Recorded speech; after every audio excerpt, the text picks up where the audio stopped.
Good morning. What's going on, guys? Welcome. Welcome.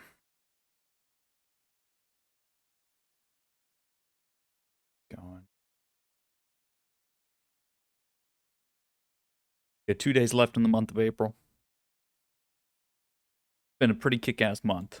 Been a pretty great month. This has been a great week so far. Earnings wise, we're we're killing it.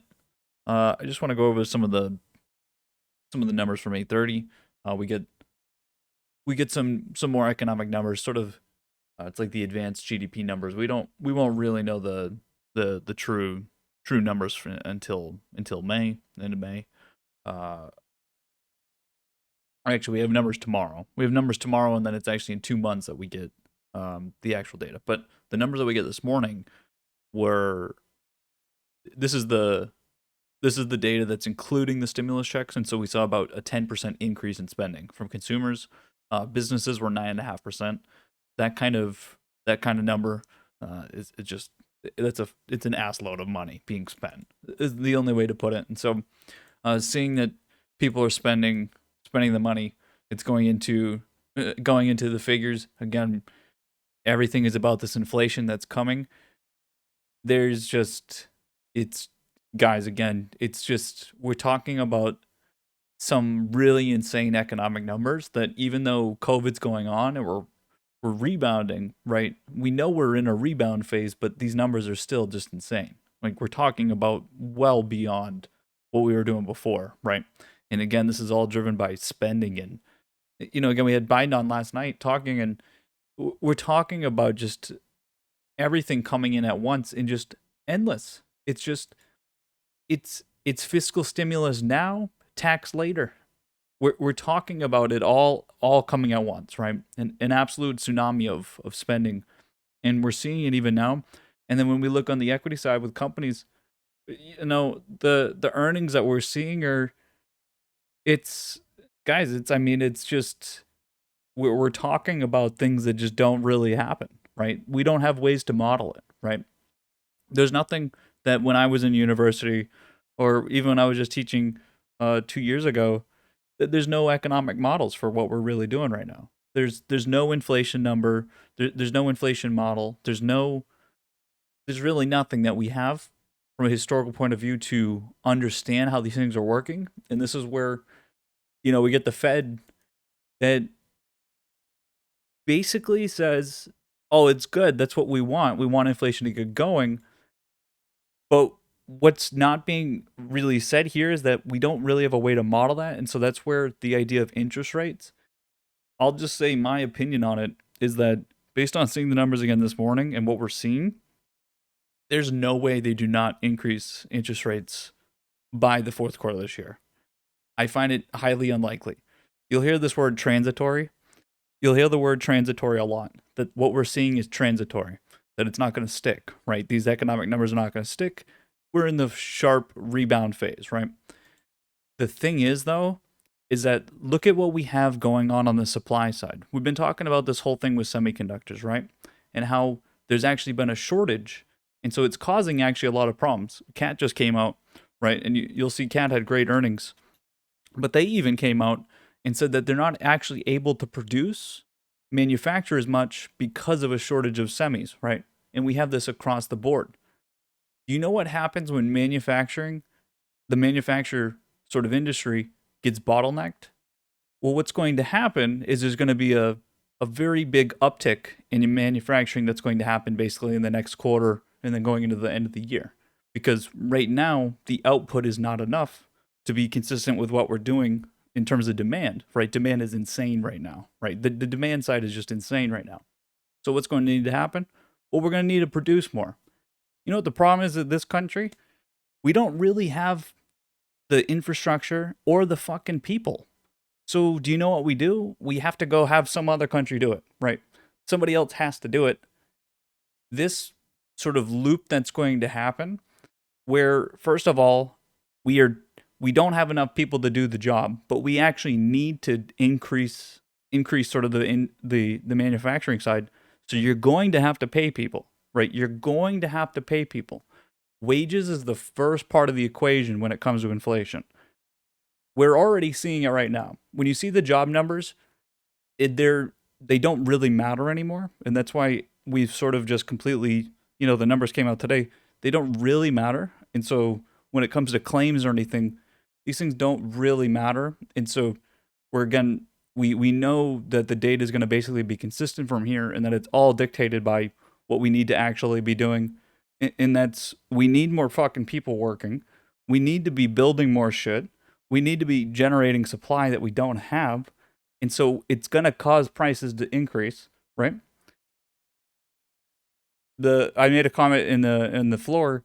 One ways that you can see historically for inflation in the now is that you'll get paid for fucking interviews.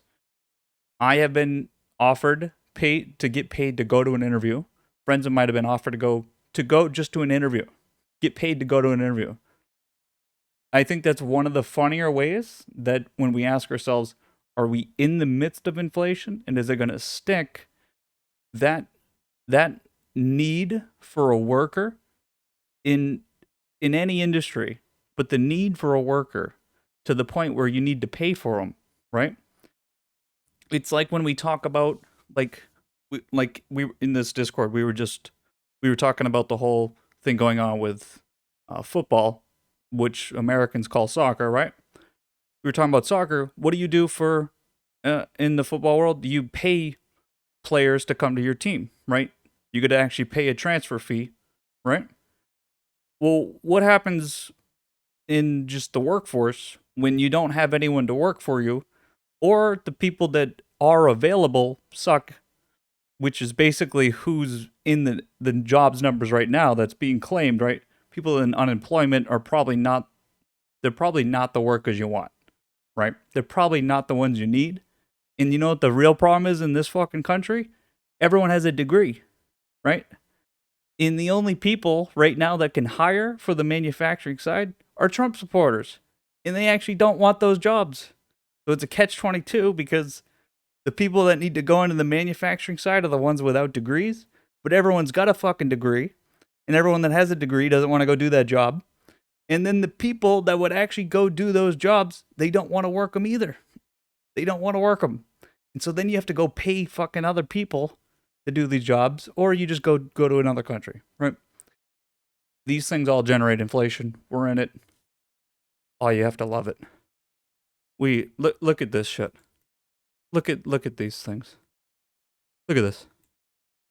This is Facebook. Facebook's open at 3:31. Okay. OSTK. 15%. Trader mentions PAMP. Okay. Interesting. Oh, the travel side. Oh. Wow.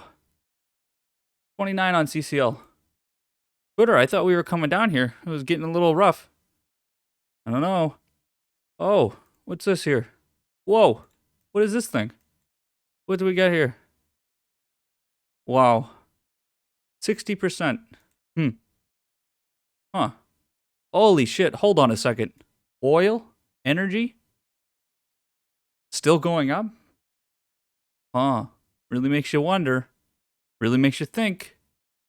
Now, this here we got caught on. We did get negative on the spot. The mega caps, though. Look at the mega caps right now. They continue to rally here. Apple, Amazon, Facebook, Microsoft. We continue to rally here. This is what matters. This is what matters, and this is what, again, listen. This move here continuing, and again, I just put I have all long term, but now I put short terms on betting on a very sharp move here. This is certainly the start. What we're going to watch for today and tomorrow is to see if, when you ask somebody, right? And so last night I had dinner with some people, and I asked the question of, basically the question of, are equities still bullish here? Do we still have room to run on equities sort of in the short term? Like when you think of the momentum here, right? Everything basically is, how do you continue momentum here when we've already put so much on? Most people don't really think so. And so again, if we do get a move, this would be the start. People, once they start to see it, once they see a rally continue to get going, everyone's going to jump on it again, right? Everyone thinks the market's going to go up. Everyone thinks it's going to appreciate with inflation. If we get a sharp move here, like we're seeing on these numbers, like this kind of sharpness, right, that I've been putting on these charts and these ideas, it's so much money, guys, right?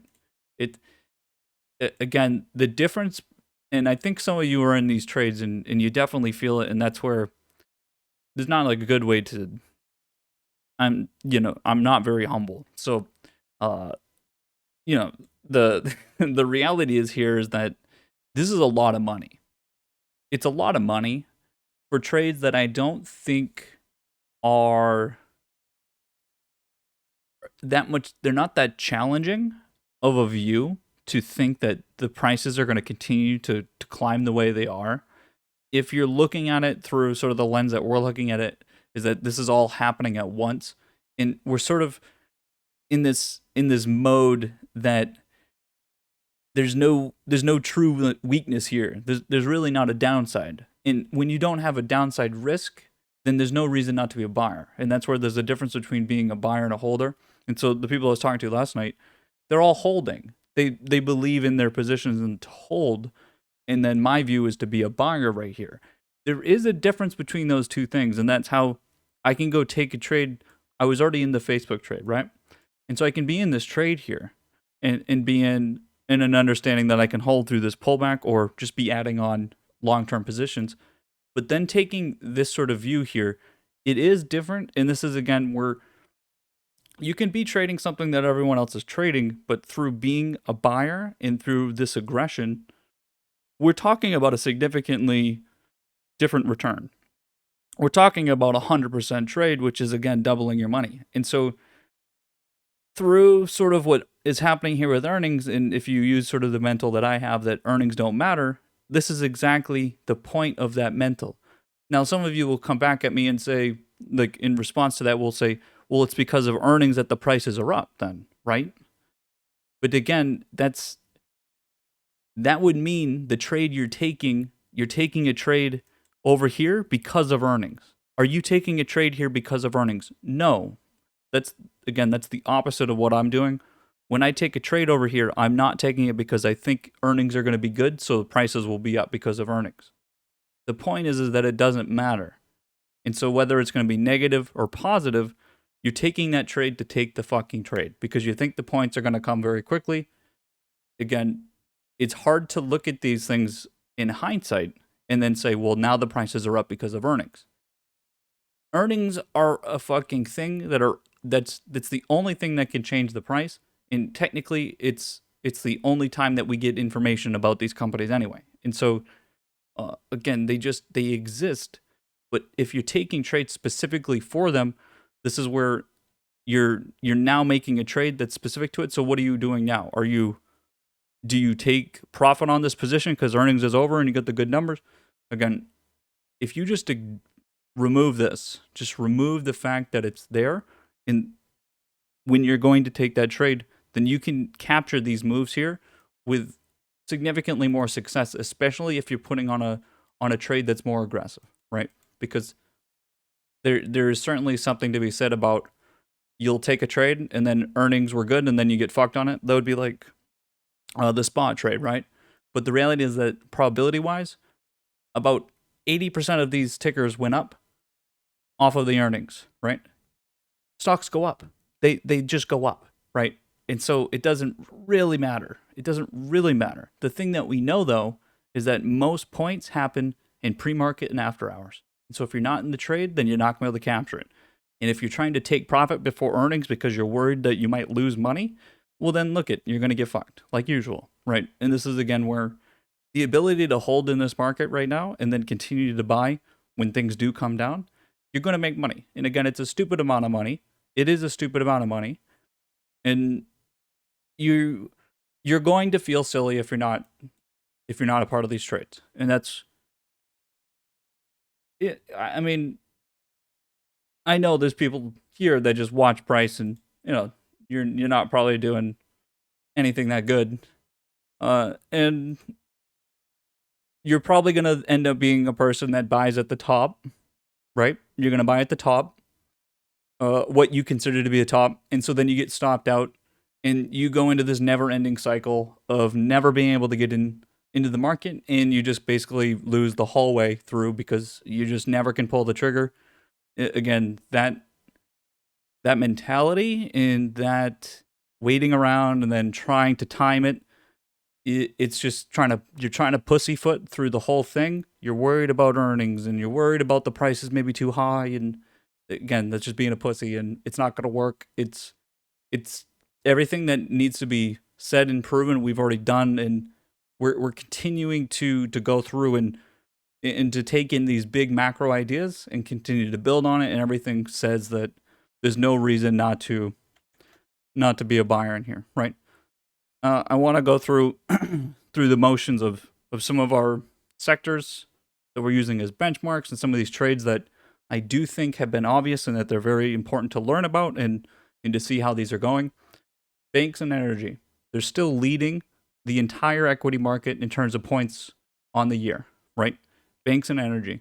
This bank move has not stopped. If you've sat here, you've heard me every single day talk about banks. If you're still not in the bank move, well, again, this is where the discussion has been said every time.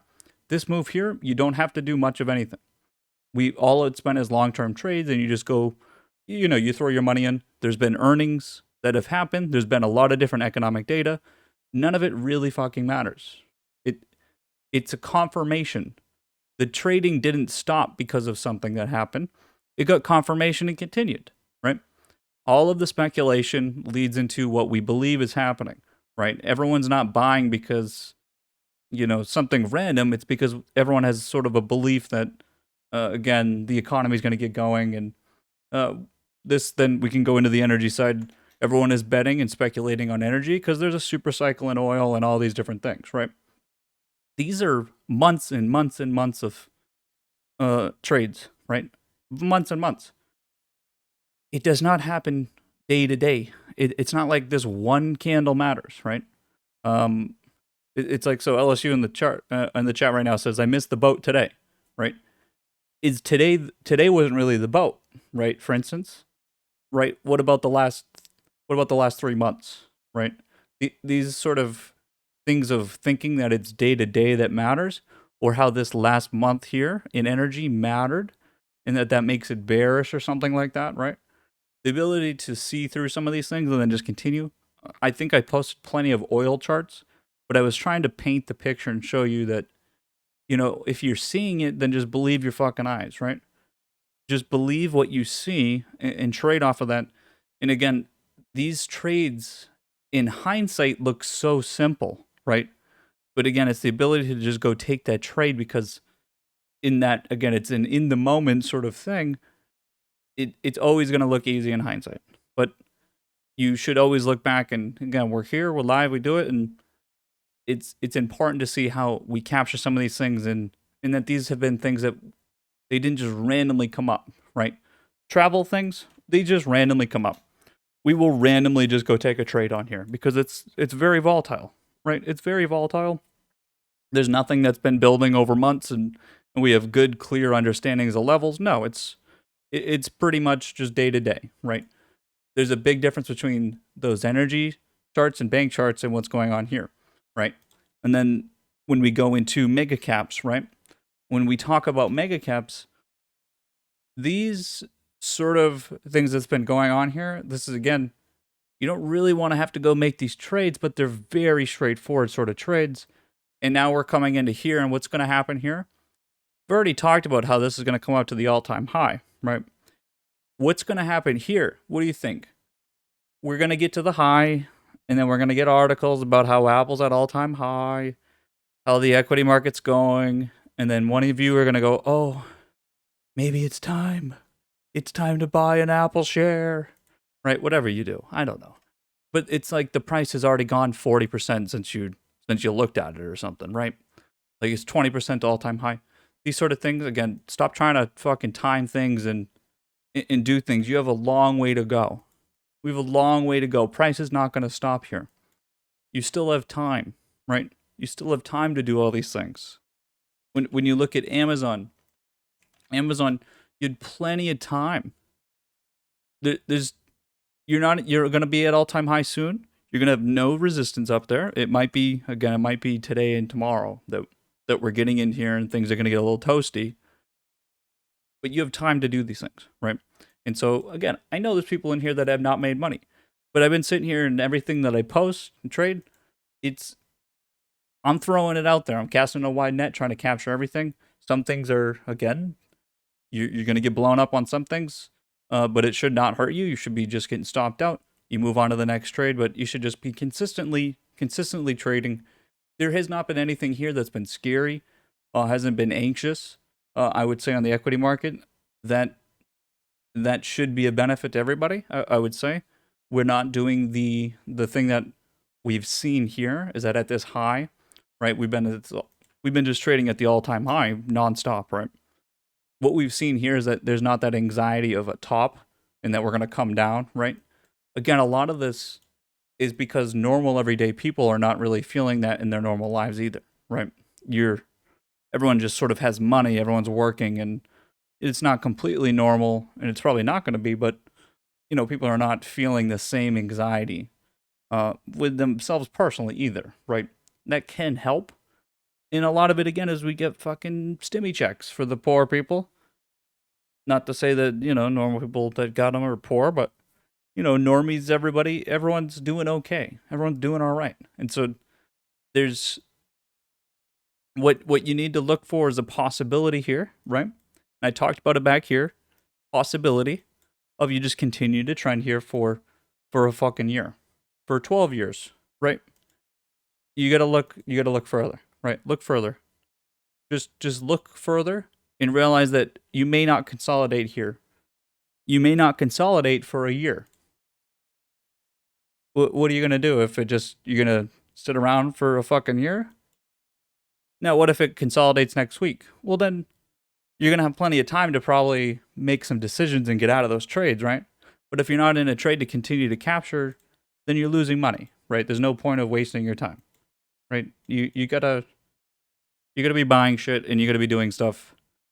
And this is where we went from short-term trades here into long-term trades, and then up here I could be like, okay, my long-term trades are doing well, but I have some room for risk. There's some room to put risks on, and look, we're gonna get paid on them now. Did I get fucking lucky on these trades? Did I get lucky to double my money on about, I don't know, 90% of the trades I made in the last week? Is it luck? Like, maybe. Maybe I've been lucky for my whole fucking life. And you guys have shit luck. Those of you that haven't made money. Or maybe it's just, I put my money into the market and I'm not sitting at home picking my ass, complaining, nagging my wife, my kids, my life sucks, all those things. And you're just doing your job.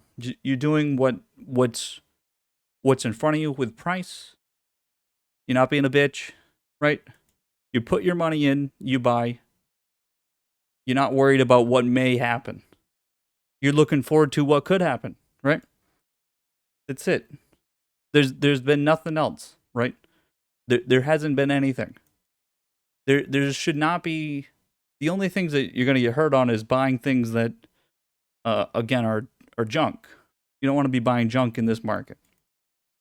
And we've seen that people have made money on those junk trades, right? And we've seen that pay off. But again, you let those people continue to buy GME 800s and shit that expires in a week.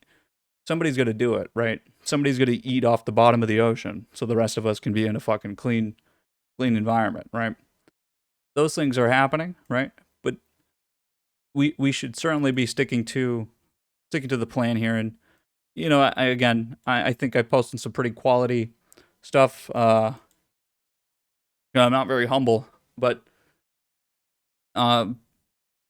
basically really been fucking killing it, right? Really been killing it, and it feels very good. We through the motions and things that we've captured here, and then to see some of these numbers here, and to be like, fuck, man, some of these trades are ridiculous. And I know not everyone's doing well, and that's the whole fucking point, right? It's the whole point. Again, I was out at dinner with some guys last night, and it's like they're just in safe sort of trades right now, and just trying to get through sort of the people don't really know what's going to happen in terms of the economy and everything else, right? And so when you're trying to position things for longer term, and then you're trying to bet on things possibly happening, maybe not happening, that indecision in trying to figure it out is missed opportunities. Because during all that time while you're trying to figure out, there's the rest of us that are out here fucking actually doing it, right? And we're going to be the ones that are setting the tone on the market to begin with anyway. And so it's always better to be first. And when we came into this sort of into this month, what I was using for sort of a quote and a line is that the best day to enter was yesterday, right? Guess what? The best day to enter was yesterday, right? That's the fucking honest truth, and you need to know when that's the time. That has been the time in the moment, and I can go enter, and then I can fuck off for the rest of the afternoon. Tell you guys I'm gonna come here, and then I don't, and I just go fuck off and have a good time. And that's what it should be about. It should be we work hard, and then whatever that fucking cheesy line is about work hard something else. Don't know what that is, but you know what I'm saying. There's been a lot of good stuff. There's been a lot of good shit, right? A lot of good shit, and uh, I like the energy move. I think we have a lot of legs on that one. That should definitely help out with. Again, we're gonna get short-term vol here from some of these larger moves. I think this travel move is gonna be fucking disgusting to look at because this is more tied into the economy. Some of these other things again are just gonna kind of we're gonna trend, and mega caps are gonna do their thing. This move here, right? We'll see how it holds up here on Facebook, for instance. If Google teaches us anything, it's just going to hold up here. You're going to be fine up here. But these moves, there's just so much money, right? Just so much money. No one's going to leave these positions. There's no reason to. No reason to leave these. And again, the numbers are just, it's an insane numbers. I'm curious to see what we get with this. Obviously, I mean with semis and what's happening with that market. And even like I said this morning, Cat coming out here and talking about how the semi shortage is actually affecting them, and all of these things. We're going to get manufacturing just booming in an insane amount. And I mean, again, we don't have the people to do it. So we literally don't have the people to do it. And so it's a global situation, right? At the end of the day, we're going to be, all this money affects everybody because we have to, again, we're going to pay everyone else to do this shit for us. We don't have the people to do it. So everyone's already working that's going to be working. So it's going to be a lot of fun. I think it's quite the time to be alive with it. And it's also interesting to think of, I mean, we don't need to think about it because it's past us, but if COVID never happened, some of the, it's really interesting to think about. Obviously, it would have been nice, but just where we are right now and how we've gone and rebounded and for the insane demand we have right now, even coming out of COVID, it's crazy to think if we didn't actually get negatively affected during that time because, again, Jesus. So let's see.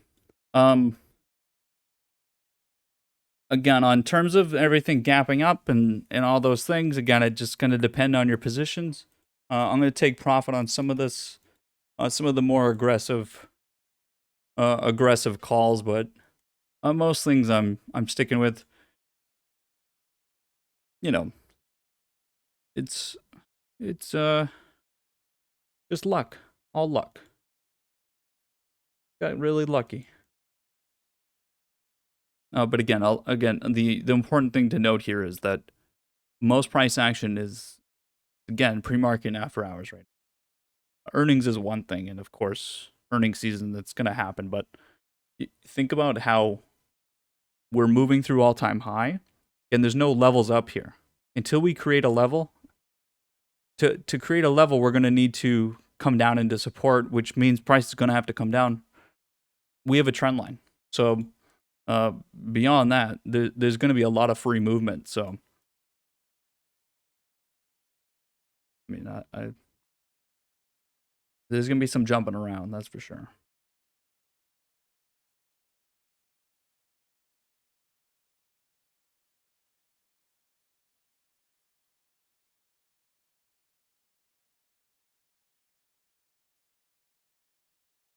Thoughts on F? It's down 5%. A little red. We'll see. We'll see. We'll see what that action is down there. Whether we're gonna buy it down there. Yeah, again, earnings don't matter, right? Earnings literally doesn't matter. Again, we can take a look at that trade real quick.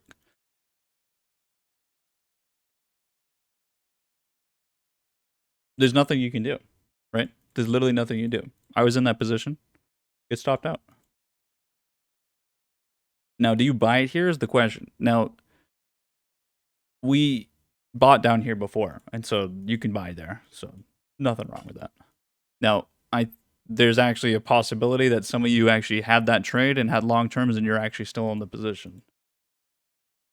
But yeah, I mean, you can buy down there. It doesn't really matter. It doesn't really matter. Now, the question is here as well, is that this is a completely different area in space. And so I would be buying a lot of other things over this anyway. So I'm not buying this right now. But again, these are slower moving. Everything is not moving on the EV side. We've been talking about some of that. My interest is certainly going to be on this move here on Neo. But again, clean energy has been has been really slow, and we've been talking about this for the last couple of weeks. That this is it's not the now trade, right? Right now is value. Value is the now trade, along with the big boys, mega caps that are spending insane fucking money. Apple with 430 billion is the biggest spit in the face to poor people that you'll ever see, because poor people also have iPhones. And then Apple's out there spending $430 billion of cash. They don't give a fuck. And then we've got Google buybacks. I think the buybacks thing is still the most important factor in sort of longevity here. Now, other people don't agree with me because I had dinner last night. I talked about buybacks. When you talk about sort of how does this trend and rally continue, right? When you ask that question of what would be the driving force for some bullishness to continue here on equity markets. Well, one way to do it is just to have the companies buying back themselves and causing prices to come up, right? That's a really easy way to keep downside out of the picture, right? Every time there's a little bit of downside and pullback, company buys itself.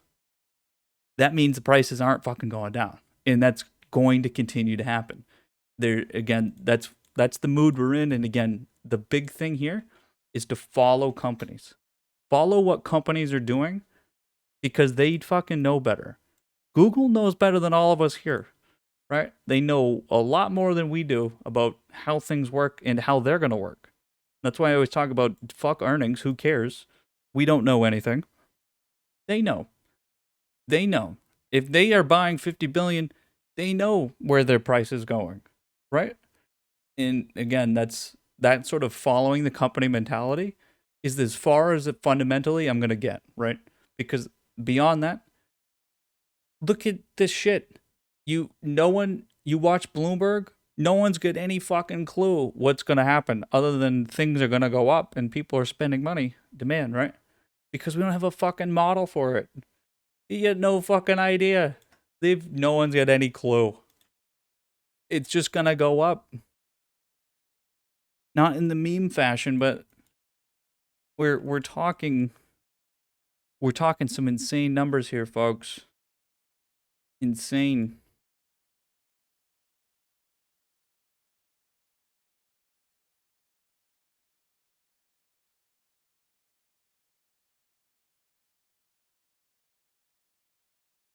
So again, energy, banks continue here. So, I mean, this is again where I've talked about this already. Value is still first. It's value first. And it's really easy to get caught off guard and see mega caps doing so well. Again, those are still second in command for me. They're everything that you see with the economy and the numbers that are coming out and the idea of inflation is all about value. Those companies on the value side are the ones that are going to directly benefit from this. Of course, mega caps are going to continue to grow. But this is where, again, when you talk about money and what's actually happening, you have to go through sort of when you look at what the economy does to the equity market, it is those value companies that are going to benefit the most. Cyclicals and infrastructure, manufacturing.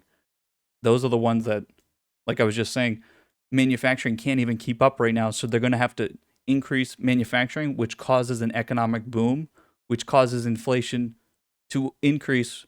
And that's manufacturing is increasing because of inflation anyway. So it's a feedback loop. And again, this shit just gets going and crazy. And, you know, we're in it, but we're not even close to, or we're not even close to the, the actual numbers. Yeah, VXRT was good. I told you guys yesterday over here. So, like I said, obviously you take profit on this first move. You can get back in here though. You can get back in here. We're continuing. I have no idea. It's vaccines or something. A lot of you have tried to time vaccines, but you're reading things on Twitter and trying to fucking read news that you think no one else has. What if I told you you can just draw some fucking lines on a chart and that works a little better, right? I don't know what they do. I got no idea. Some of you are out there on Twitter right now looking for the next big thing. Good luck. There's fucking a million more of you out there, right? You have one of me and 10 million of you on Twitter. You let me know. You guys are doing great. You guys can split the fucking one piece of bread. I'll take the loaf, all right? Good luck. It's like that scene in The Dark Knight. The Joker breaks a stick and makes you fight over it. What you guys look like on Twitter. Fucking stabbing each other for information that's not even real.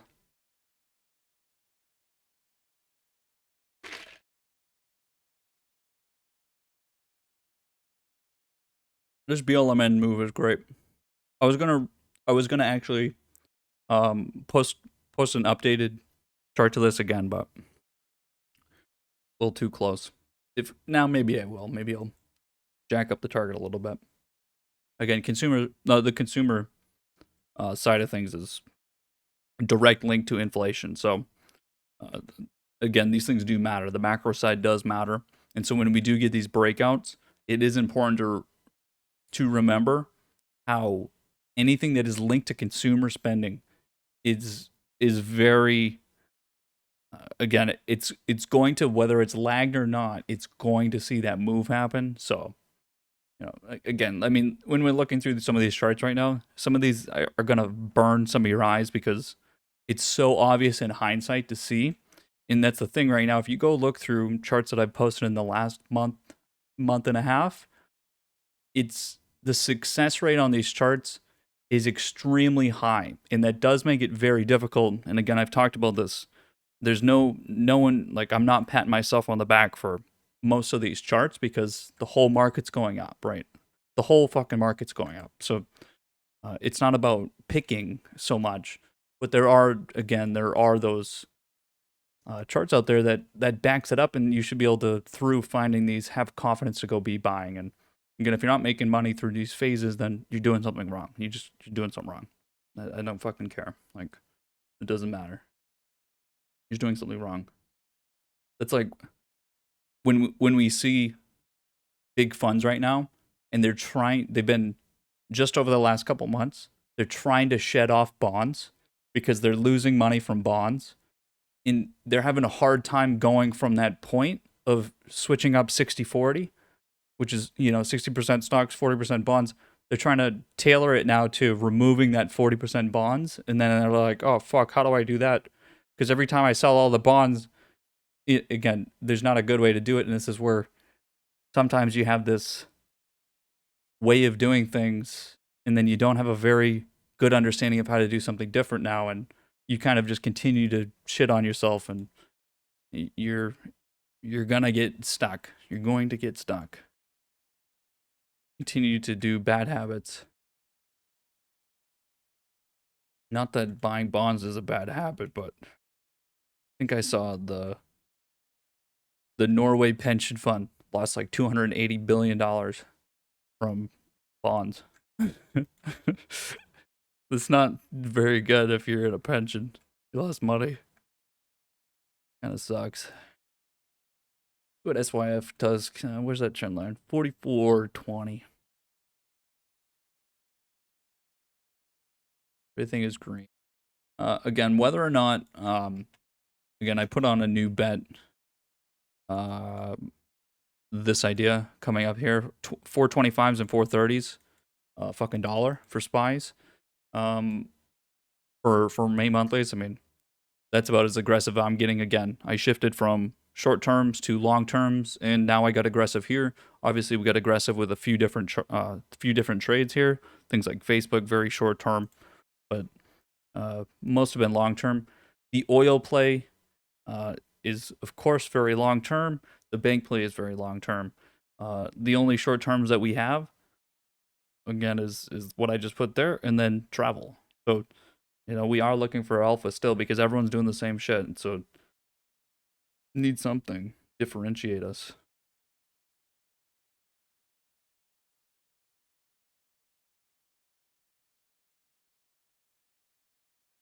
A lot of fucking money, folks.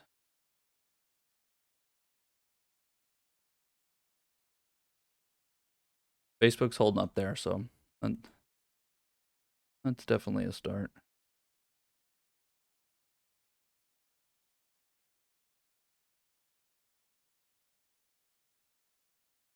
I actually love this. I really love this move here.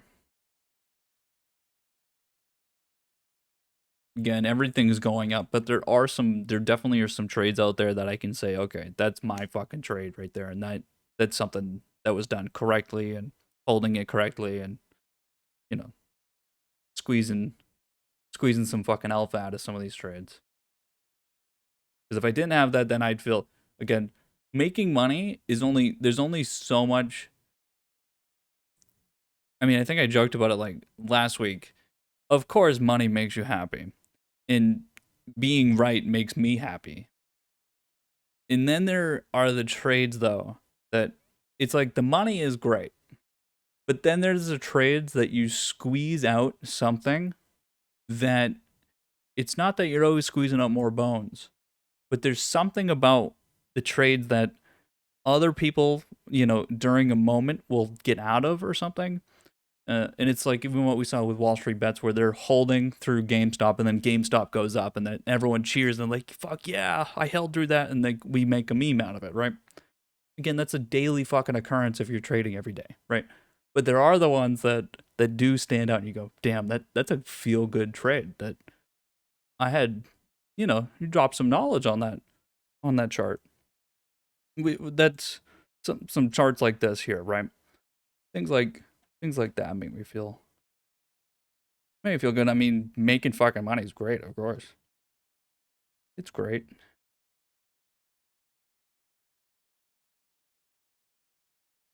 Money doesn't bring me happiness. That's because you're broke. I bet that stimulus check made you happy, you broke bitch.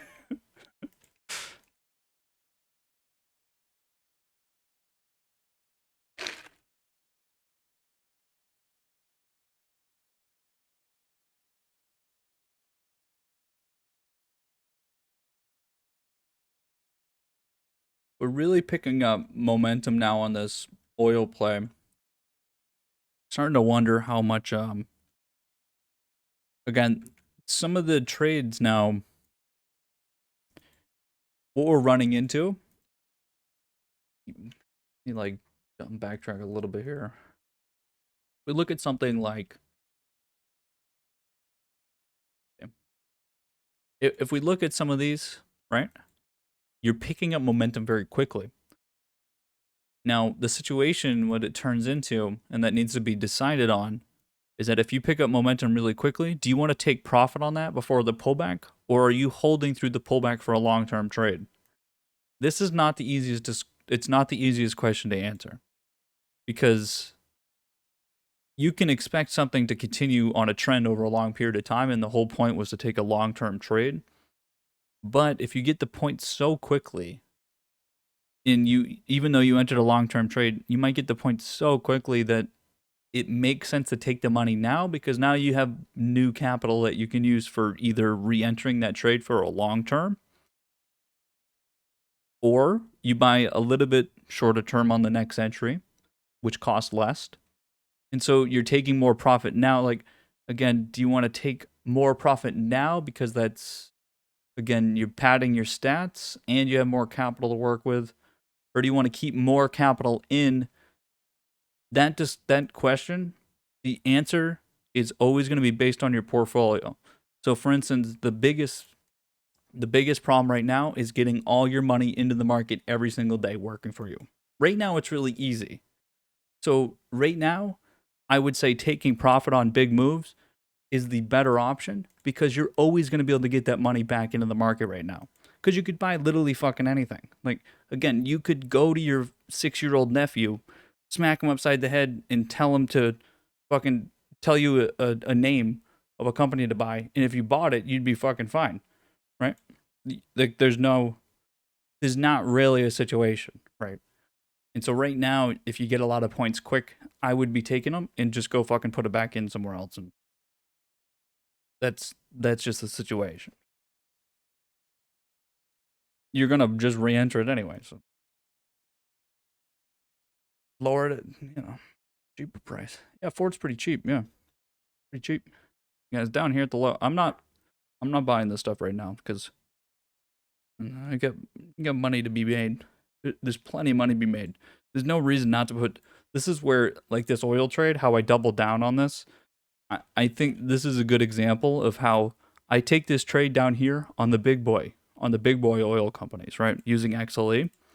And then just here in the last week, I just go throw more money onto it, throw more money into the oil because it's, again, being able to actually put more money into a play is one of the harder things to do. Re-entering a trade is probably the hardest thing to do, but along with that is just adding more value to a position. Fucking might as well get paid on the thing that's working. If it's green, baby. I'll take it.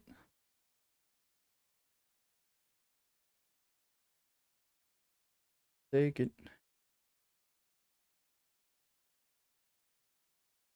Let's get going here. The socials. Love to make a penny on the snap trade.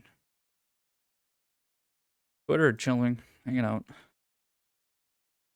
Facebook's holding. Again, we're gonna have a lot of candles, I think, that look like this.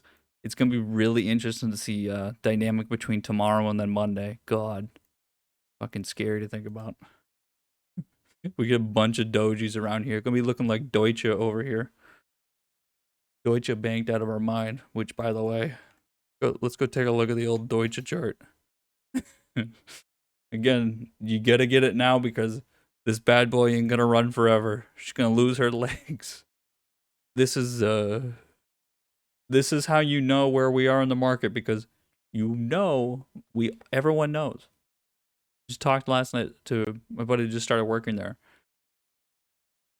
Everybody knows that quarter, you might get one more quarter that looks decent, and then you're back to the shithole because that's how the way of the world. But this is where the price is not showing what the actual understanding is. And that's how you know how we're speculating right now. The speculation is just a little different. It's just a little different, and it's based off of inflation. And we know how we're pricing right now. This right here is pricing. Again, the only reason this is going up right now is the pricing for the inflation and the idea that interest rates are going to come back sooner than later, sooner than the actual people think. And interest rates are great for banks. What they fucking need. So this move here, again, it's going to be aggressive. I love it. This is where what can happen is you make money on this whole move here on banks, and now all of a sudden it gets hard because you've already made a bunch of money, and so you go, well, I've already made the money. There must not be more money, and so you have to remove yourself from this equation. It'd be really easy to be like, yeah, I made a lot of money on that. I should take profit now. That sort of discussion is very hard right now. And I think it's a good problem to have, but it is a problem. And it is something that creeps into the market. I mean, certainly. It has. We've already seen it happen. We've already had times where a lot of money is made, and then we enter a phase where it's like, well, shit, does that mean things are going to have to slow down because we're all making too much, right?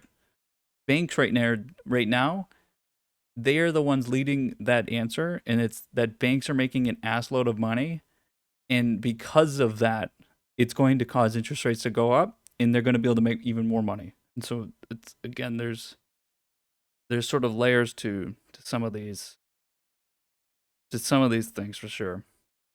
It's like, how is Apple going to make more money? They made 77 billion in a quarter. Oh, they're just gonna go spend 430 billion and do whatever the fuck they want. Oh, okay. They're investors. Listen to the big boys.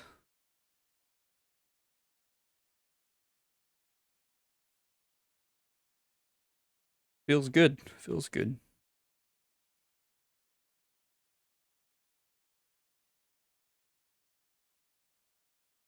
Yeah, and there's nothing to. Again, this is where, like we've been saying, there's nothing to see here. There's literally nothing to see here. And again, that's where actually the daily nature that I sort of impose upon on the charts is going to probably help a lot here, where it's just we're making decisions that are not based on sort of the minutes in the day. It's just based on the overall sort of picture. Taking that view right now is certainly going to help, because anyone that's trying to day trade right now is certainly not doing well. Still, what are you doing here? Like, there's literally nothing to be done here. You, uh, there's nothing. I would love to watch someone right now that's trying to day trade and just be in their brain, or just laugh at them and watch them, because again, there's nothing to be done here. There's literally nothing. Someone right now is trying to day trade Ford. Maybe. Everyone's looking for something that's down. Everyone's looking for something that's down. But what's down right now is like clean energy and shit like that, which is not a day trade. That would be a long term trade. And so there's nothing else to fucking short term trade right now. There's literally nothing. There's nothing.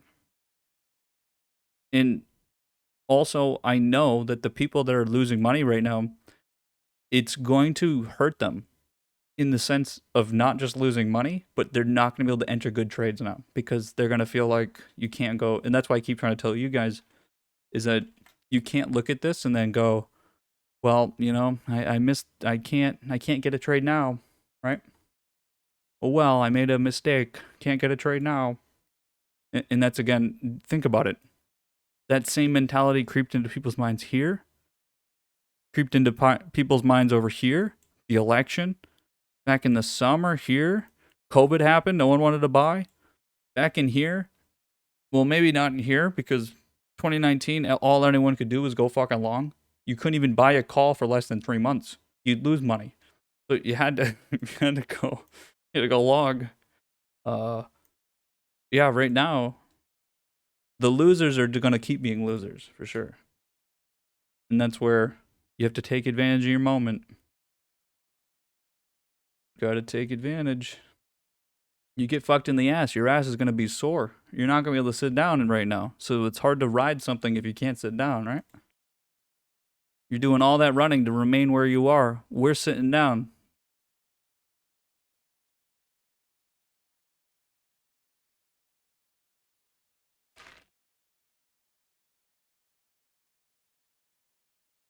LSU says TDA website running super slow.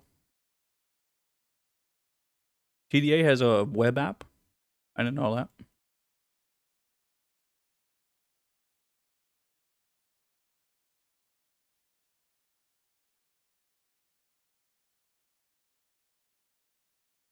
Let me tell you guys about this great app called Robinhood.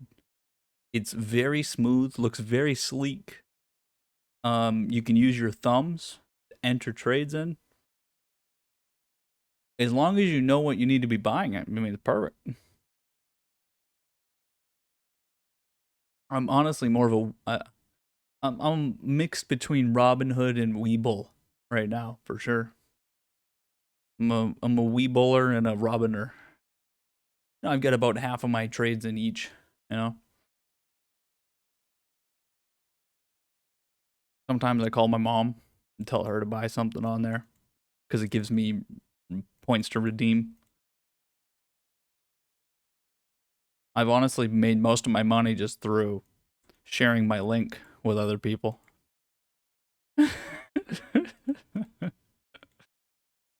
Oh god. Does anything scream I don't make money from trading? Like someone sharing their fucking link to be redeemed? Hey, here's my link. If you sign up, I'll get $20.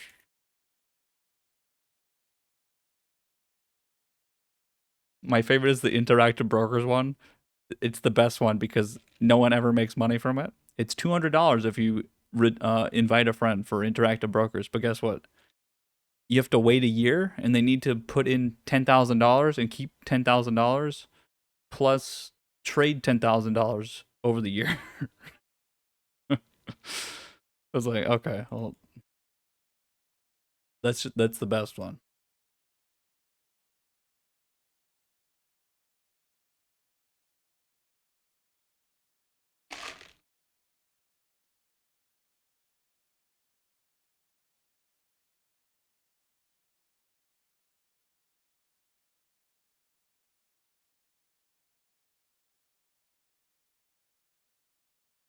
What is this going to lead into? Oh, we can have take a look at the old Bitcoin chart. There you go. Bitcoin come back down. Again, we're sitting in the same area. Still below from where I exited. The timing now is showing a lot of the timing, and you can see now the difference. And this is where it would start. So we've now started a move that is different than the rebounds from before.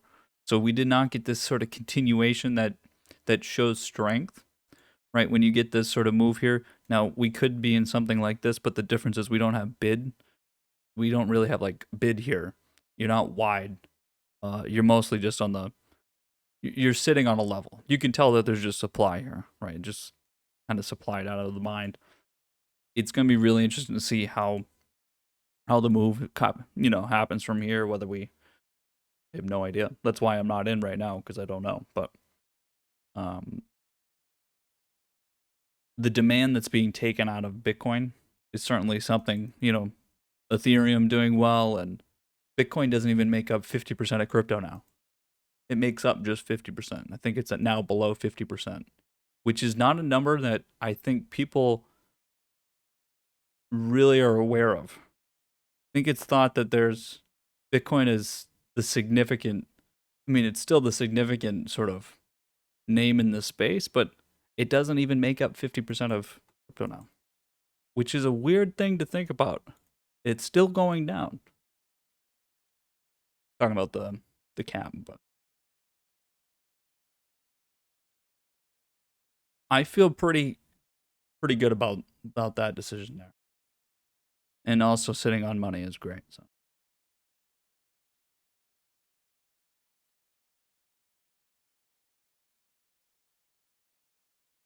this is a take. This is a good example of a take profit here. I'm gonna still be in this trade, but I will re-enter it. When will I take profit? When we get a lower low here. Get a lower low.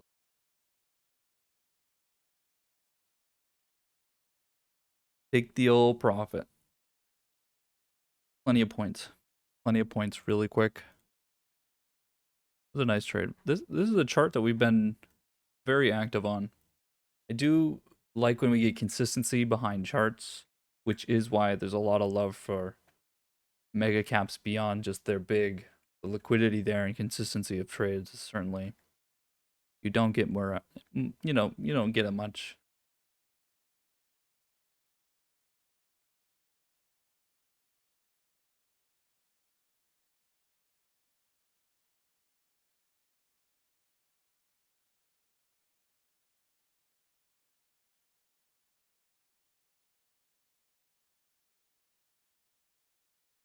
Retail stores is still something that may be interesting. We're just on the move. We're not really putting many points on, but this is the kind of thing here that we get these economic numbers. I do expect a pretty big move to come in through on some of these, which some of these means enough that we throw a net out there. We're going to capture points.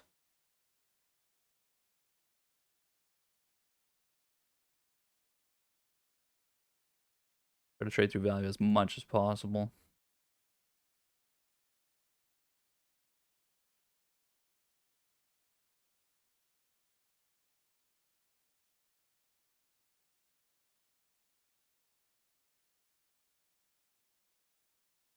Here, give me one moment.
I'm so fucking happy that there's no construction today. God. It was pissing me off yesterday. I had to just get out of here.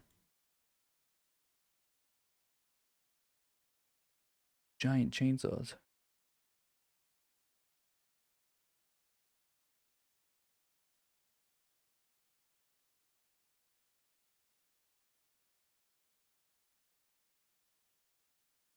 This Kree move is definitely interesting.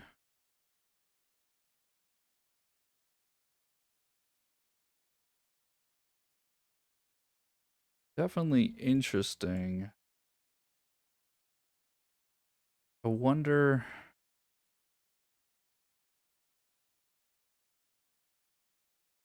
And there, that is coming into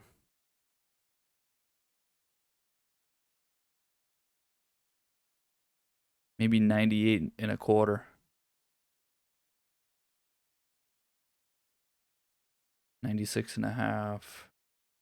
90, 96. Or the trend line. Something like this, I would not be opposed to buying at a low at that day. Buying on that day of the drop and just getting it on a historical rebound, right? Look at this chart and how it just swings back and forth, right? That fucking happens. But if you buy it while it's selling, you're going to get a 25% discount. If you're buying it the day it's selling down and then it just rebounds a little bit the next day, you're just getting printed money. And you at least you're well over 50-50 in terms of that trade. Right? Look at this candle here. Like, this would be a good example. This candle here, and then you open up 8% higher. But if you buy it on this day when it's selling, even if you lose another percent or two, you're in a situation where as long as it does anything besides sell again the next day, which again you'll just fucking take profit. I mean, excuse me, not take profit. You'll just sell, get stopped out. Something like this, and that would be where like the forward consideration comes in here. Except I don't really. This is a different situation where I do think it's a long-term trade and you can't short-term trade it. I don't think there's. I think the quantity of calls out here, the supply is too high to warrant. This could come again. I think this is going to come back up, but this would be a long-term trade. You can't go buy May monthlies here. I don't think not on any of the clean energy like where now is here. I don't think you're buying May monthlies to go take advantage of this move. You have a new low.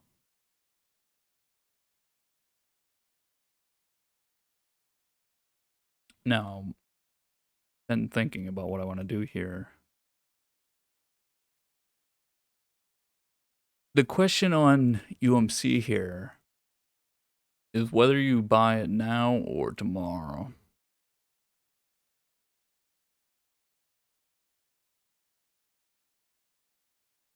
This is a difficult one because there is a chance that you open lower than this.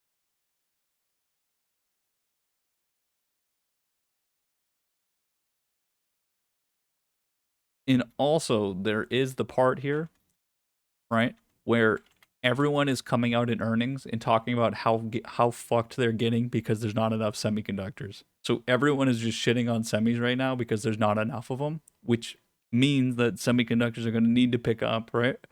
Which is good for them, and that's why we've seen a lot of speculation. But it's like there is this strange dynamic where there's a big attack going on in terms of semis. So that's a big negative. It turns into a positive in the future. So it's a question of a timeline, right? In what timeline are we going to speculate on this? We know that there's going to need to be a big ramp up. When does that come?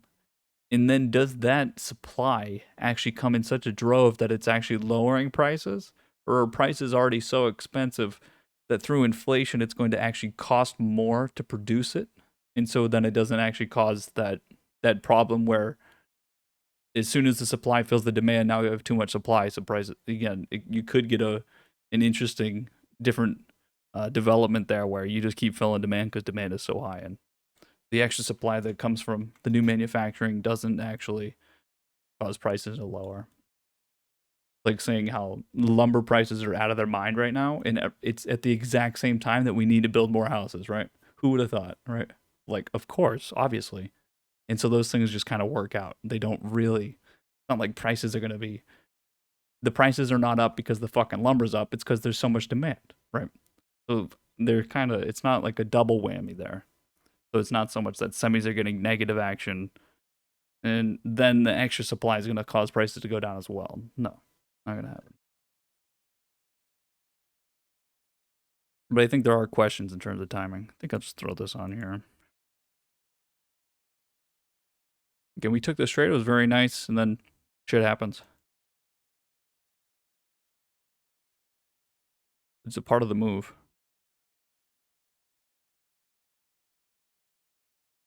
Some of these moves are certainly directly tied to what's being said in earnings. We're getting past most of the major earnings now, though. So this was the big week. So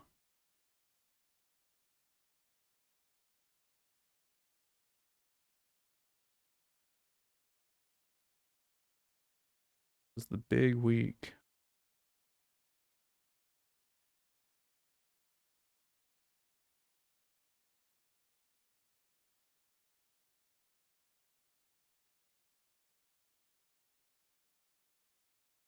NIO and Amazon today. Twitter as well, I believe.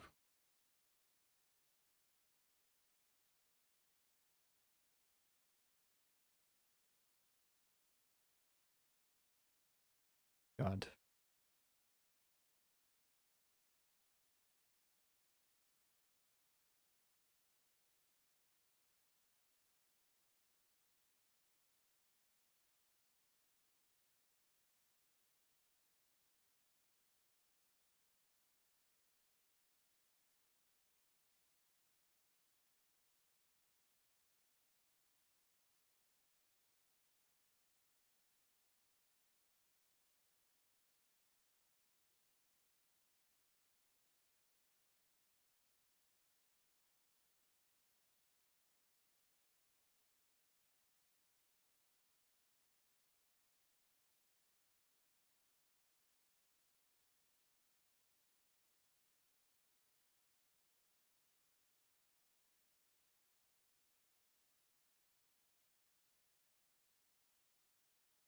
Make it interesting. It makes it interesting when everything is so spread out. Now it's like past 10 o'clock, and now I know I'm not going to do anything until tomorrow. And I know there's not going to be anything I need to look at now. And I'm pretty sure everyone here feels probably the same. And it's a good problem to have in this market, but it's definitely strange to be so active. We've really been we were so active with volatility. There's so many things going on. There's so many problems to solve every single day. And then you get into this mode. It's such a fucking shock. And I think this is probably where people fail the most. And then how it changes, because it's like uh if we put trading with investing's probably just really boring, right? You just kind of if we call short-term trading and then long-term trading, we call long-term trading just investing, and then the rest is just trading. With short terms, how we kind of have new problems to solve every single day. We're just in that like watching the paint dry investing mode where it's still really interesting, but you change up your speed a lot, which can actually cause the people that are still in that short-term mode to make a lot of mistakes because you're trying to make things happen all the fucking time. And you're not realizing that you can't even get consistent because you're trying to do something else when it's not warranted at the moment, right? And that's where it's very hard to learn this shit. There's not a good way to learn it other than other than getting slapped in the face and saying that you need to change up your speed. I mean, there's not a real good way to know that you need to slow down. That's for sure. I mean, it's obvious in hindsight. Really obvious to be like, oh yeah, I can just sit in a trade here. You don't have to exit. You don't have to enter and exit every single moment here, right? If you buy something, you shouldn't be getting stopped out, right? It doesn't make any sense. But you had to do that a lot over here, right? And that's where knowing the difference between those two things is probably you making money or you losing money. And then if you are making money, the difference between making 10 grand and 100 grand or whatever you're making.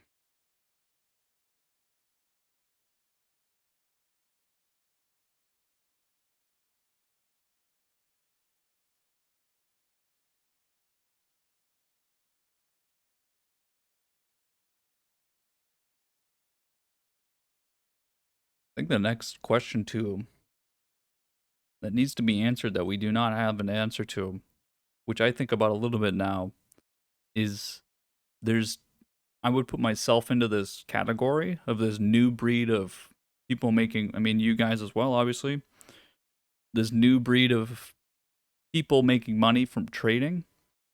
And it can be active or passive, but just being involved. We obviously know that everyone's a trader now, and just by virtue of numbers alone, the quantity of people coming into the market is causing prices to go up because we have more people demand. We have the same products in demand at a larger number and a faster rate, and so prices are just going to go up because of that. But there's also the byproduct of that of people making money, and it's in the moment of inflation where you have someone like myself. The difference between how I would trade with, let's say one sum of money, but then that type of trading now with more money, it causes it's a very different thing. And now if you multiply that by a lot of people, right? And then there's a lot of dollars there. We do have things you have to expect there's going to be some sort of change. There has to be a change. And especially when you look at, I would say, not even just some of the meme economy things that are obvious, right? Just the difference in how trends develop and how prices break out. I think the most obvious thing to me that I've talked about recently is that I track a breakout and then it continues like immediately. And it's like everyone sees it. And now all of a sudden everyone sees it. That comes from having success and discipline in knowing to continue to put really this idea of momentum trading into practice everywhere and to be able to do that and press the button. And that comes from making money. People that are fucking broke don't spend all their money on these things. And so it's people that are actually doing well that continue to drive these things forward. And so we have this, I would say there's definitely a big shift in the people getting involved and things that push the price. And it's not like everyone's, I would say like I know we've been joking the last few days about looking at the people on, in here, and it's not like the top brass on TradingView. And we see people are not the, you know, not the smartest, to say the least. But I would say the competition is definitely increasing in the market, even though it's not like you directly feel it. But I would say it's definitely there, and it's through people just making money. Like, people that make money are going to be putting it in more into focus, and you realize and you go, okay, I mean, okay, I can do that, and then they get disciplined strategies and strategies. That, I mean, that's always the question. It's like, what are the strategies people are actually using? How is it changing? How has it changed from when we exited, just when we broke the all-time high immediately? That's when I would say that things changed. We're in a different sort of dynamic now. I would say the level of not having anxiety up here would be from people have learned. Like there's been an actual some sort of adaptation to where the market is now from where the market was before. Like people are not losing their cool up here. Like normal people trading. Your average trader.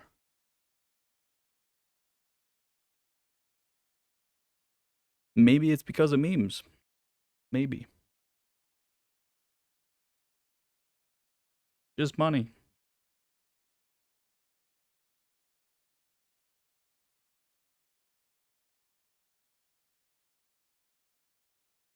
But I think that changes. So trying to get ahead of the ball, ahead of the curve.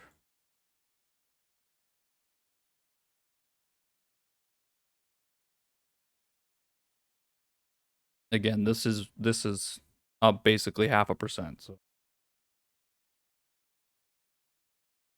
easy to look at that. That's called gap up city. Is that lined up with our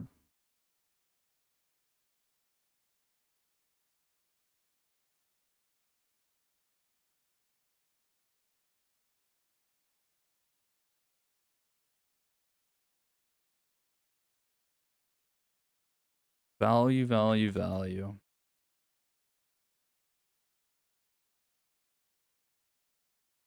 This whole chemicals thing is so stupid.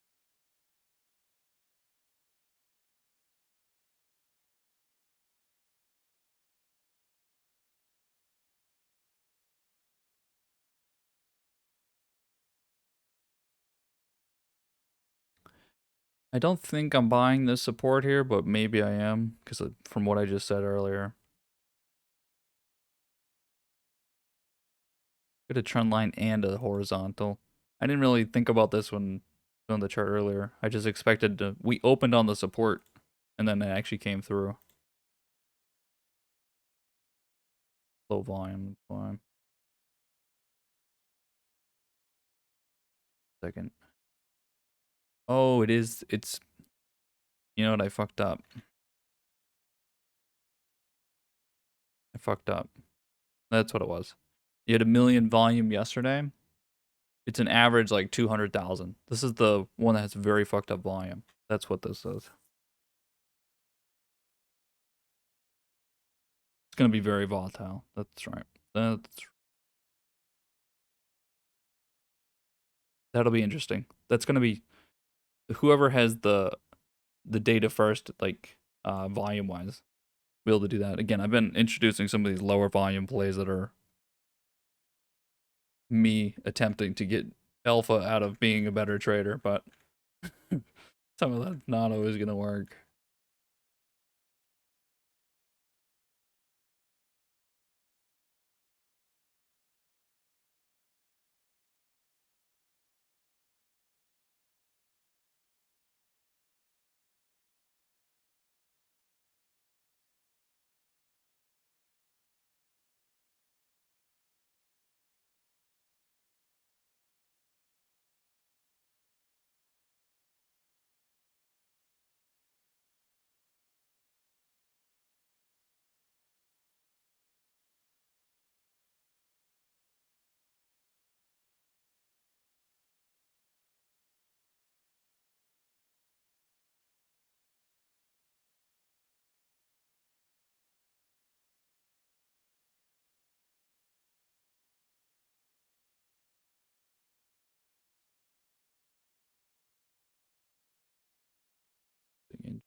Most of our points, obviously, today coming from oil, from banks, and then our basically any moves from major short-term volatility from earnings and or capturing news events through technical moves that we didn't know there was a news event.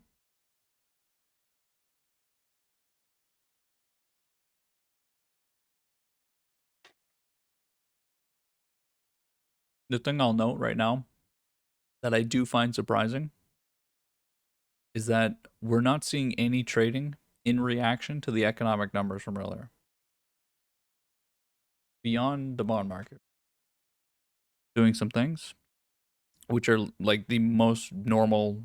It's extremely normal what we see in the bond market. Yields rising based on economic data that shows that inflation's here. Obviously, yields rise, right? That's been the whole story, is that yields go up when the economic numbers say so.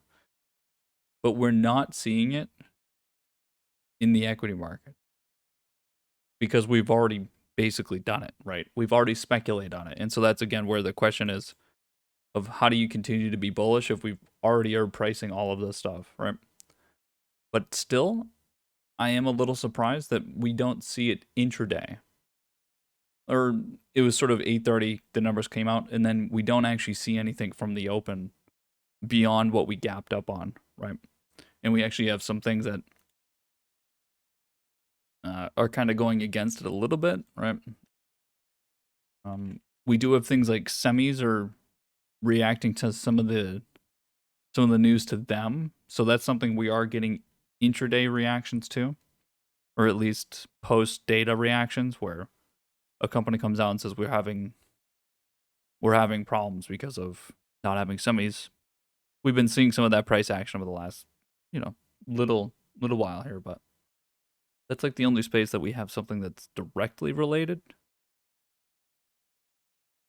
For instance, we have oil's going up, so oil companies and energy companies are going up on the equity side. That's a direct relationship that's correlated and it's moving in relation. Banks, economic data. Economic data shows inflation's coming and we have all these things, and so banks go up. These things are connected, right? Well, where is some of the things like retail stores? Okay, retail stores are trending up. They're up on the day. Where is some of that like oomph that you get when you see that 10%, we had a 10% increase in consumer spending? We don't really have that, and that is something to think about a little bit, because this is where we're getting desensitized to some of the data that comes out, just like jobs numbers. I haven't looked at the jobs numbers in fucking months. Like literally months. I'll see it I'll see it, but I haven't like actually thought about it and what it means. And we might be in a timeline right now where some of these things don't really fucking matter. And it's more, again, it's not from day to day. It's like what the buildup is over time. And this is where I talked about it's basically not until 2022 that we actually get to see, and this is where the Fed actually gets to see whether this is a transitory sort of inflation, or whether it's something that's going to stick and then they need to go increase interest rates. And that's where I'm like, well, it kind of looks like it's here, right? And it's here to stay. Market's just kind of hanging out. They don't know, so no one's doing anything. They just keep buying. But we didn't see like extra reaction. Like, oh, here's like, usually you're an institution, you go, okay, if the data shows that there's consumer spending, then I'm going to go buy equities that are directly linked to that. Like retail stores. Oh, the data shows it. Okay, I'm going to go buy it now. We didn't see that. We sort of have already bet on those things happening, but I'm still surprised we didn't get more. We'll see how that translates. The timing is obviously a little strange based on where we are. This is again where it's not going to be. We're at all-time high. We're up on the day. the timing may be at close, right? We'll see, but and it's just this is where intraday moves just don't fucking matter, and it's kind of it's hard to tell because I'm like asking that question, then it's like, well, it doesn't even surprise me. So you know, no.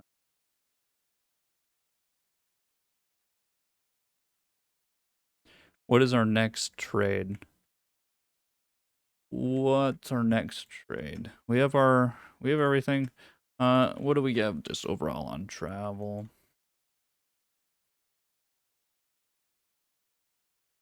We're good on this. We continue on this trend.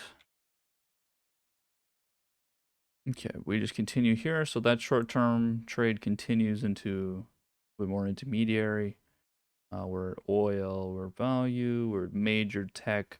Obviously, we're doing Neo and trying to get this move or something somehow with EVs and Tesla, Ford, whatever the fuck's happening there. And um,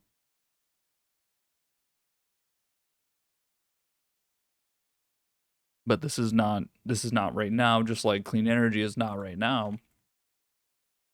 This is just not right now. We're still waiting on that. I think the question here, my next trade is still on this. I'm questioning whether I want to put this on today. I've been talking about this where we'll just buy Zoom at a low. Any of the COVID winners, I'm just going to buy these at a low.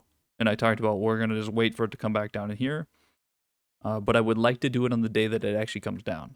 If you look at just at the way prices are, if buying it on the day it's coming down, especially going into tomorrow, again, this might be a trade we're going to have to just sit in. But I've got cash, so go buy this, hold it for fucking 2 weeks, and then it goes up 30% over the next 2 months. Perfect. That's a good trade. So these kind of things is what I'm looking for the next trades, but I've already sort of hinted at that anyway. We'll see what this will help us a little bit. Anything from Amazon, right? These things will help us when we get some of those earnings.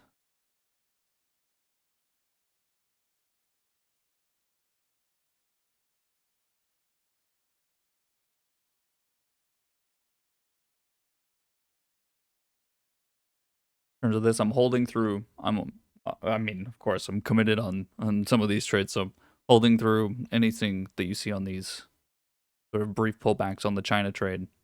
Um, this is tomorrow, so Bava, we get numbers for tomorrow.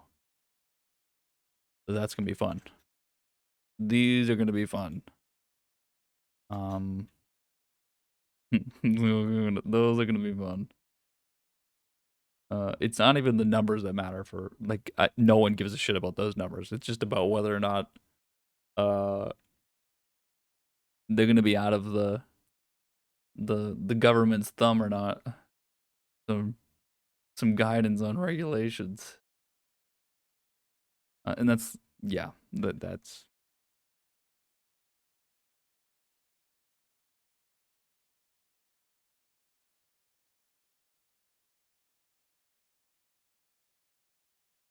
everything's doing the same thing. Same thing. Oh no, we're only up 25 basis points. Fuck.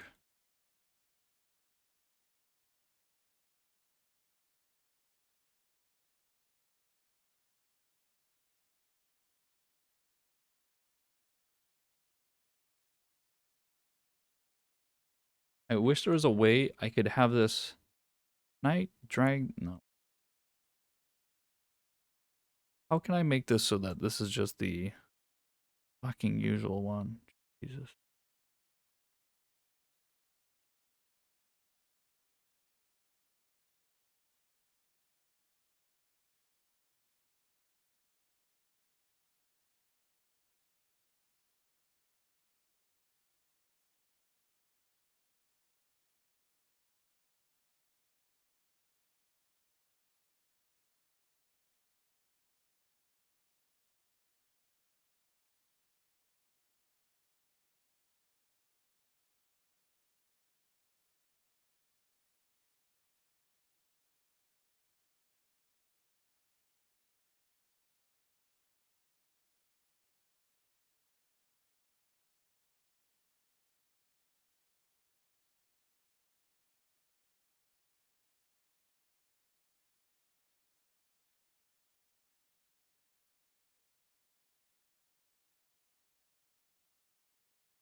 We continue on transportation.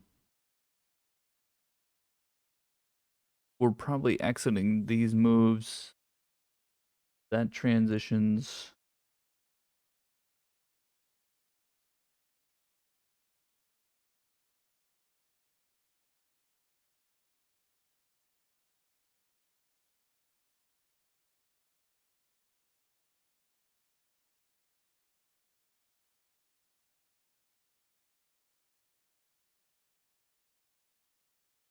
This is very confusing so far.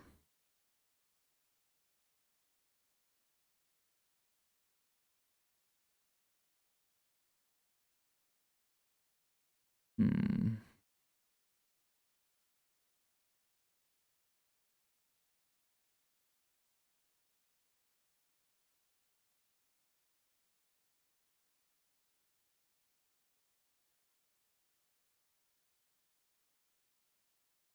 This has not moved yet from support.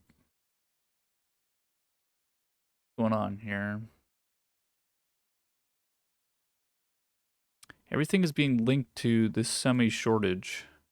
Everything is going down because of the semi shortage. So there's some understanding. Somebody knows that. I would say somebody knows that there's not going to be. There's going to be a shortage for a while.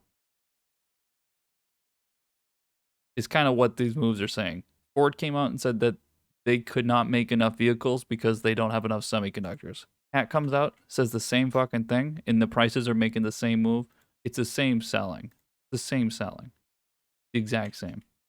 Literally the exact same. So somebody's just selling the same thing.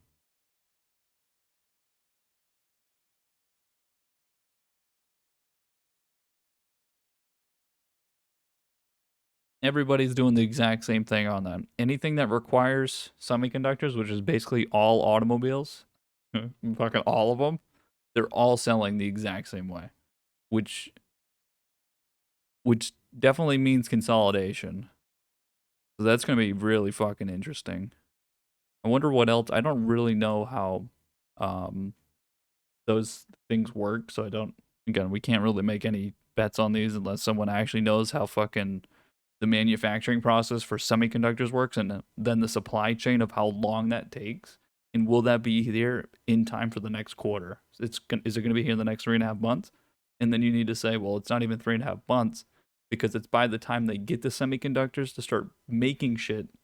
To then again, is it going to be on the fucking books or not? That's probably not in the next earnings. So it seems like there's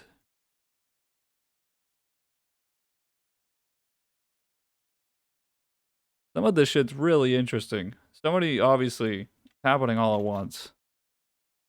Somebody knows.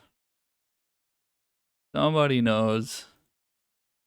We'll see if this is gonna hold support now. I don't know now. Now it looks like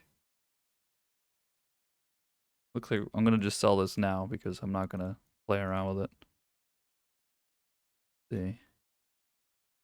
INTC, we'll see if we get shaken out of this. This is some dynamics that we weren't ready for. We're gonna do some research this lunch. We're gonna learn everything we can about semiconductors during lunch and find out what that timing is. Because somebody obviously doesn't think it's gonna be here in time. And this is again where if you take what I said this morning about manufacturing and you're gonna have to increase manufacturing, you have a bunch of fucking problems there. There's a bunch of problems with having to do that. And then if there's a shortage of fucking supply of semiconductors, then it doesn't really matter. You're fucking banging your head against the wall. Pretty fucking interesting. Apple is fucking. How genius is Apple? Fucking A. How genius is Apple that they're making their own fucking chips? Absolutely genius. Genius. And they're gonna do it here probably. I wonder where's that money going? Again, money that's exiting something like this is going somewhere else. Where's it going? Where's it going right now?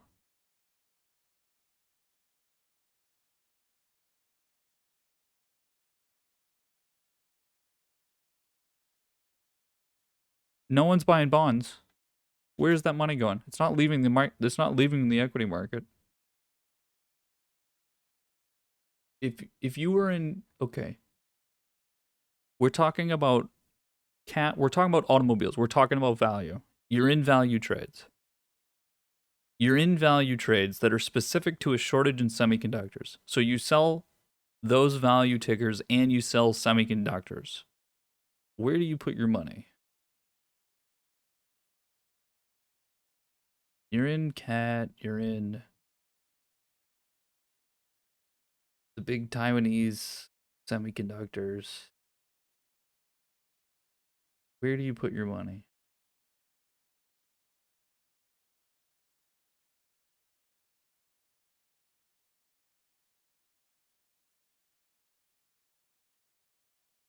And is it something different than that we're already in? Because if we're already going to capture it, we're already capturing banks, energy, megas, oil. We're trading most software companies. We're trading fintech. We're trading communications because we think there's a communications move. We're trading short-term travel. We're trading healthcare and bios aggressively through vaccine, socials. What are we missing?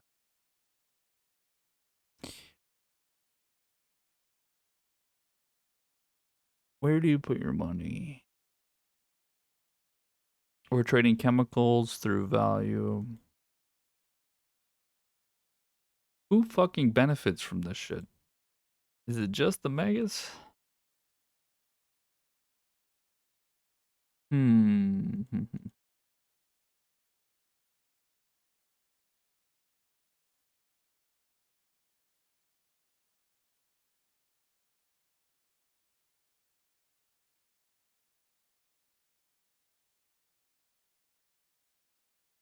If you're in CAT and you exit it because of a semi shortage, you're in automobiles because you're in a semi shortage, you buy fucking GE and BA.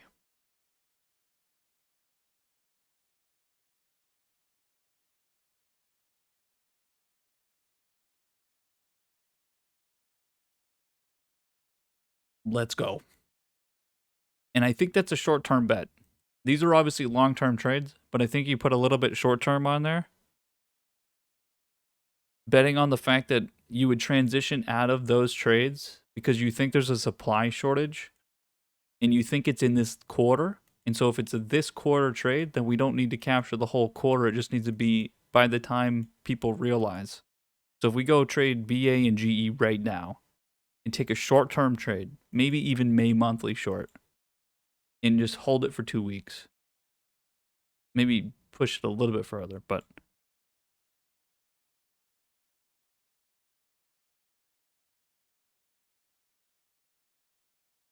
I like it.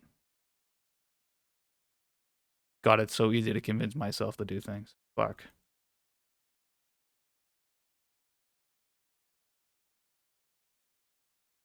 I think this is a pretty good. This is pretty sound. I think this is pretty sound. Obviously, you just go and buy this shit again. So that's like, don't get me wrong. You go buy cat and shit right here, right? This is a gift. This is a gift. So not to be to be clear, you go buy this easily, easy. Semis where they are, you buy that shit, right? It's very. This is the most straightforward thing because they're wrong. Those people are wrong. They're actually wrong, but there's timing that's happening, which makes sense, right? But it is contrary to what's going on. So just to put that into perspective, that pricing is wrong. That's going to come back very quickly. But those people are going to put their money somewhere else. So what we can do is profit off both things, and that's the best way to get alpha. Is that you follow the flow, and so prices pull back. You buy the pullback, and you buy what they're going to buy before they buy it, which would be basically a flow situation where people are exiting trades because of a belief of something. And so you go capture that move on both sides. Double whammy.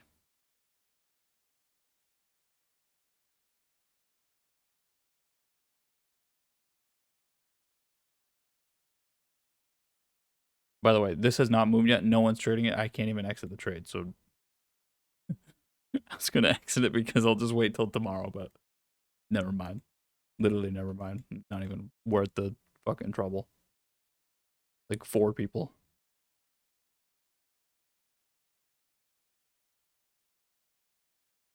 GE just hit support. We're getting filled.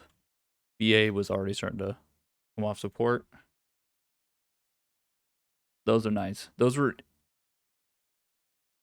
pretty nice ticks down there. And also Apple, I think, is a direct benefit of whatever that trade is that's happening there. Apple's a direct benefit because they're producing their own chips, so there is no shortage for Apple. So some of the other mega caps, like the move here in Microsoft, I think is very straightforward to take advantage of here. We talked about this yesterday though, so but just to put that back into perspective. Betting against mega caps right now is really silly. With the spending that's happening, yikes. I like the Honeywell trade from over here as well.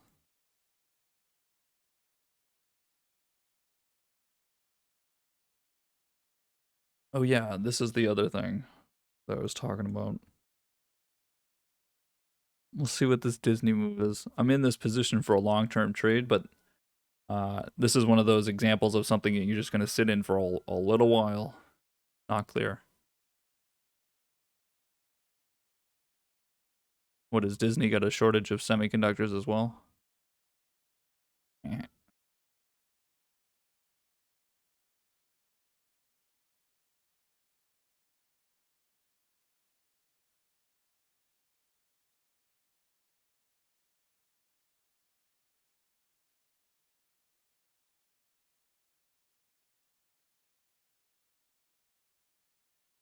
I think we've got this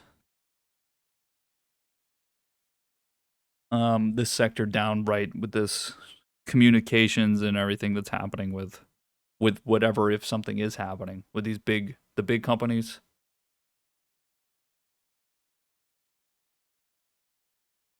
Something like a big move here on Charter. This does not make this big of a move unless they're obviously earnings is, you know, is right here. But there's obviously speculation coming that there is something going on. And so I don't think I'm alone with a lot of this thinking that there's going to be a big mergers or something happening with some of these big companies. Too many things happening.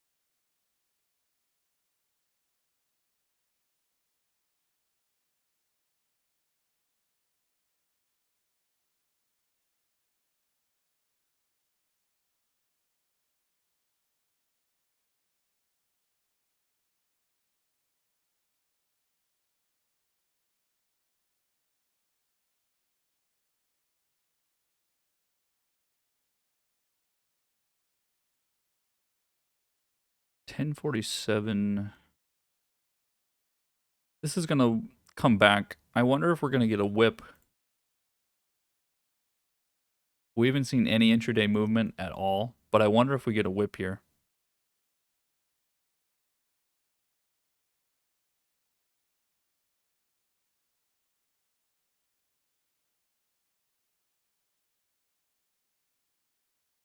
I think we might get a whip here. Even though we haven't done much of anything for fucking weeks. We haven't really done much. We just keep going up and up and up. This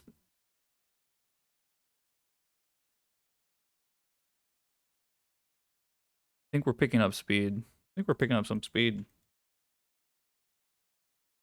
Again, I think there's some adaptations being made right now, but it's very I find it very strange that people are making decisions right now.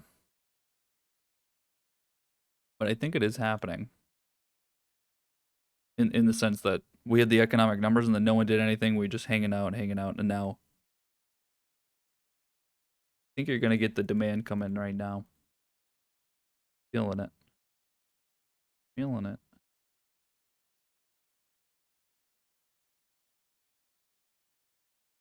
If there's things on the menu, we're gonna find out if they're in demand or not. I think right now is a good example where we can find out that next sector to get a part of. I think right now we're gonna see some.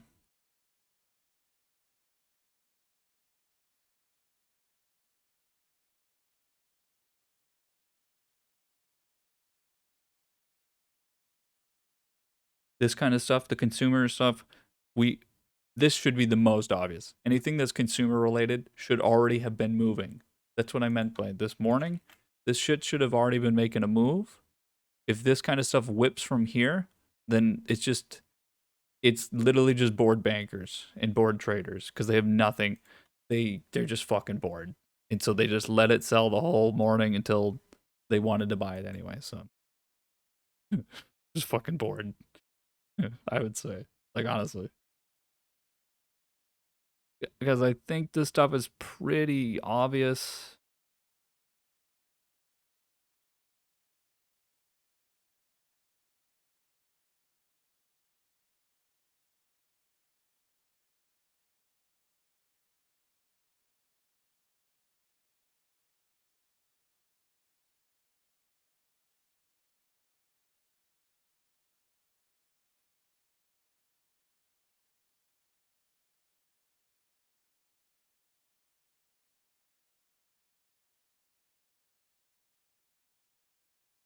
I don't know if I want to buy this. Somebody thinks there's a problem with the semi thing.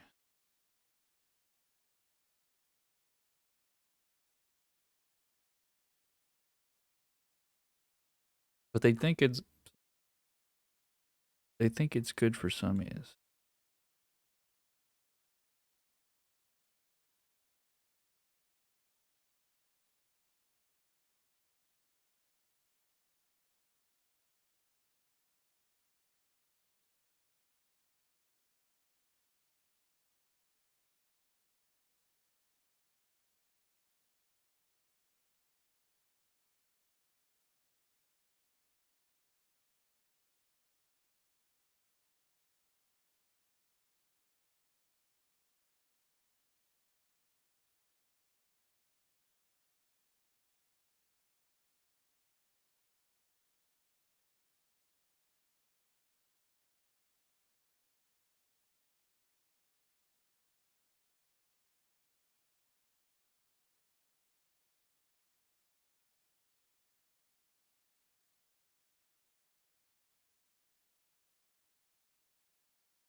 Hmm.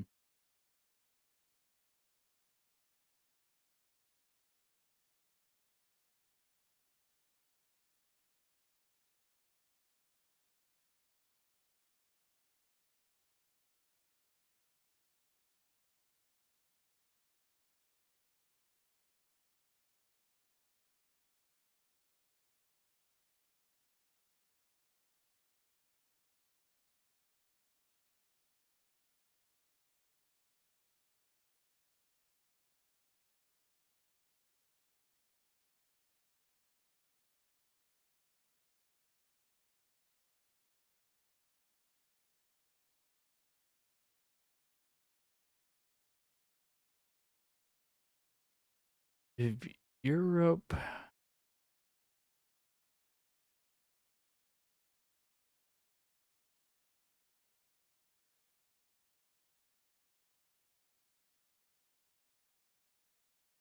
When you set a stop limit, do you use stop limit or stop market? I've had many times when my order only partly sells at the limit and the rest keeps dropping below the sell price. I just had one for 1,000 shares, only sold 300 at the stop, and I'm selling the rest for $10 cheaper, 10 cents cheaper. Of course, it's not all going to be at the same price.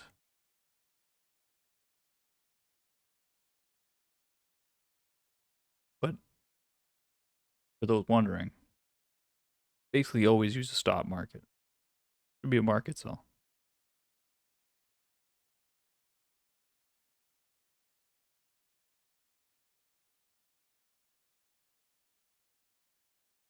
Type that out later.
Can't believe how much we're making from mega caps. Fuck.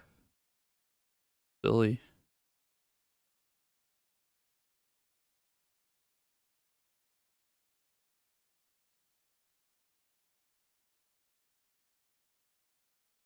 Maybe the hardest thing to stay in.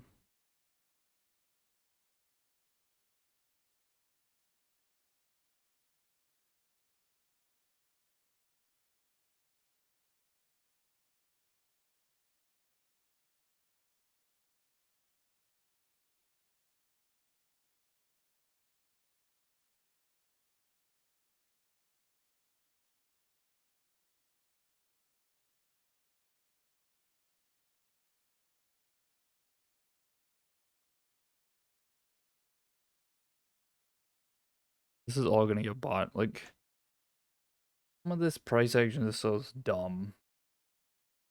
Like, it's almost like the powers that be just want to make things more interesting than everyone already knows they're not.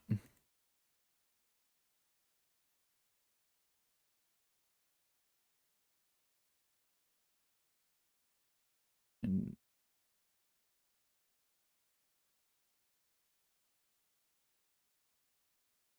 if SYF comes through this trend line now this time,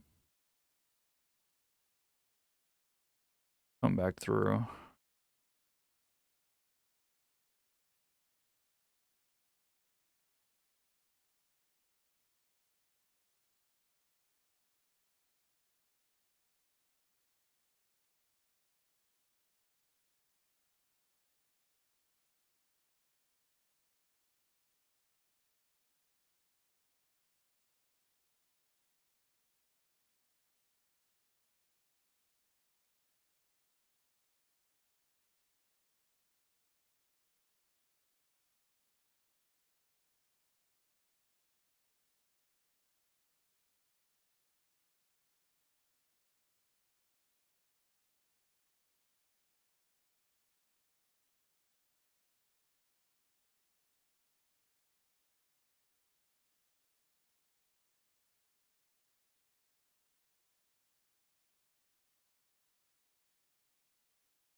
Kathy says, how good are vaccines? Try 99.9999%. True.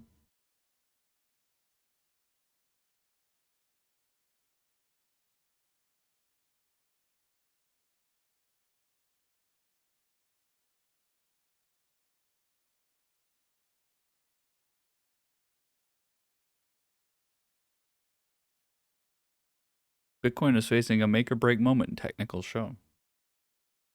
See? If Bloomberg says so.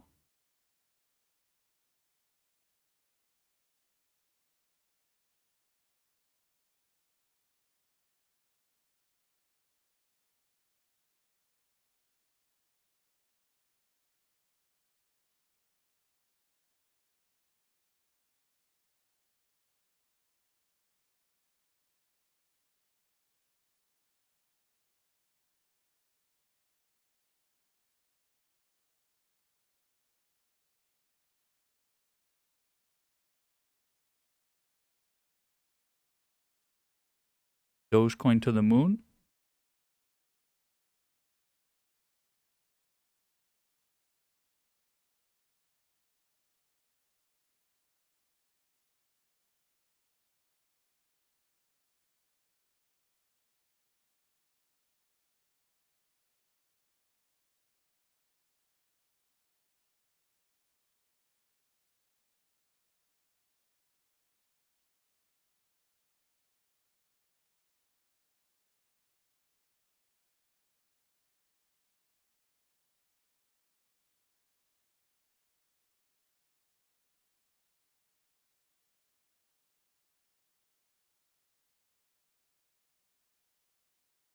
Nothing interesting.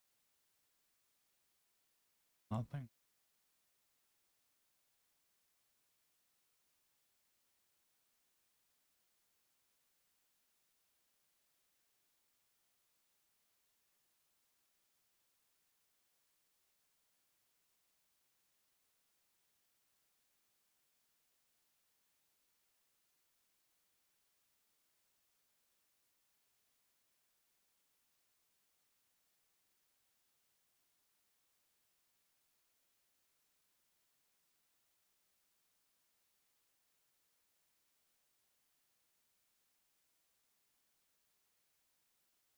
The fuck is that?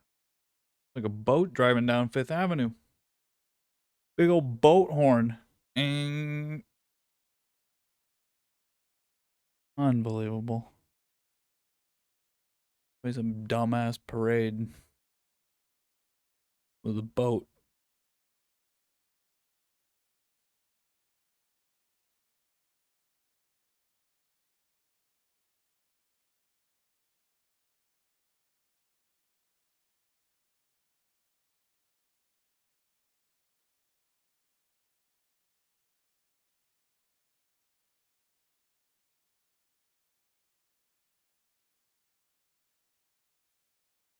What do you guys think about this line right here?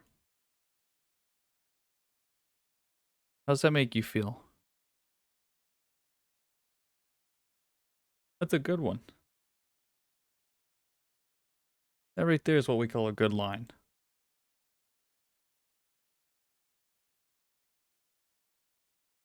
That's not even, we're not even talking about horizontal. That one has a little bit of an angle. About a, that's about a 12 degreer. Just a quick eyeball right there. I'd say 12 degrees. 12 degrees right there. What do you think? Oh, you can get an angle on that? Let's see. Angle. That's a, it says 4. All right. 4 degree. But I think it's a little bit more. TradingView likes to lie. It does like to lie a little bit. See, if I start to change the dimensions up a little, look at, now it's 6. It doesn't fucking know. What's this? 34. It doesn't know.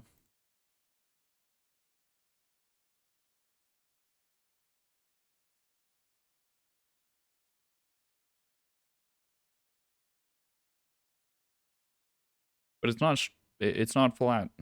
That's for sure.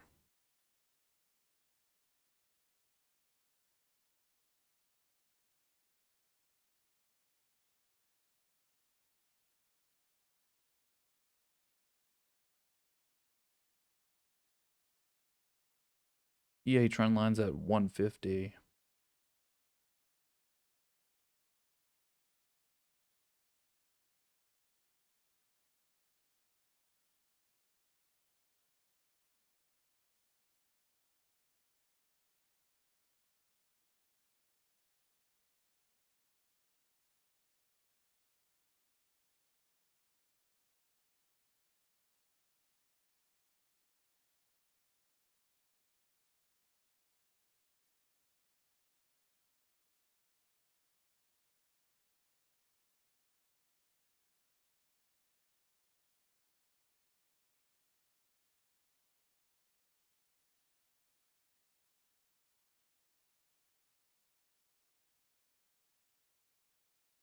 There we go.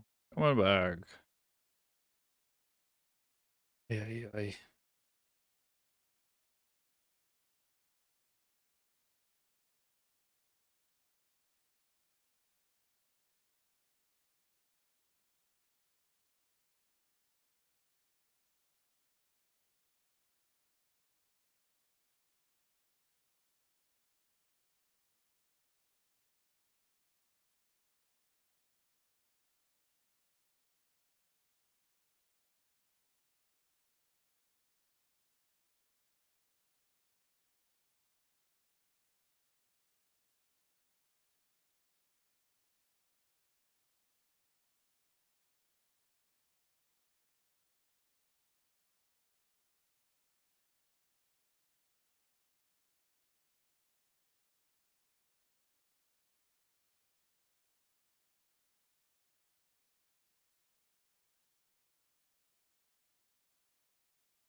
This is coming back as if nothing happened.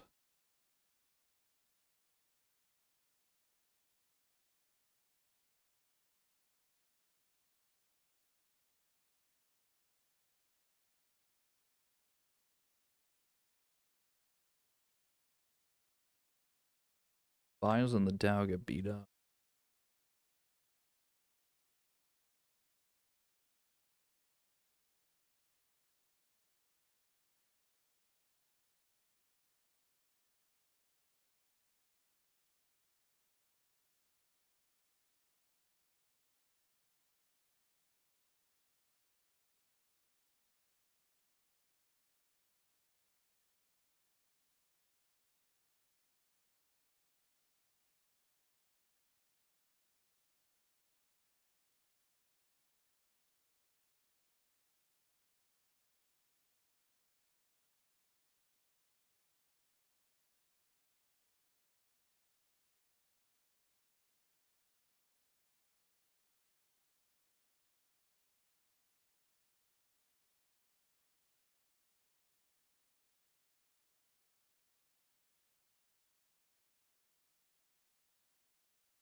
See if we get any inflation in apartment prices right now.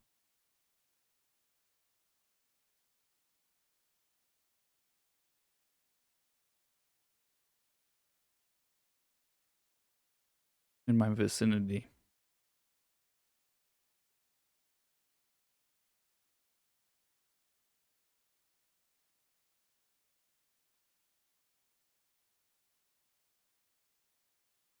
Look, you can look, there's some pretty cheap stuff out here. The $200,000 condo.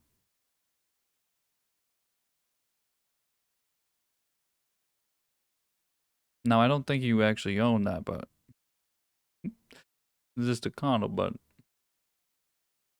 there's some cheap stuff out here. Look. What is this? Where's this? Free side. Look, you can buy something. This is not. This is pretty cheap.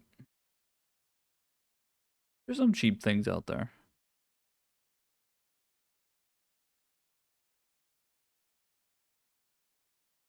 Ugly. What is this?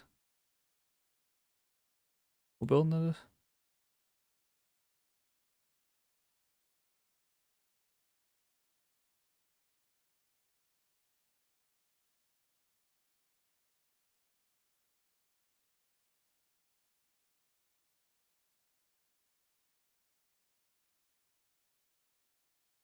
This is the building that I've been taking pictures of on Insta. Giant building. Look at this shit.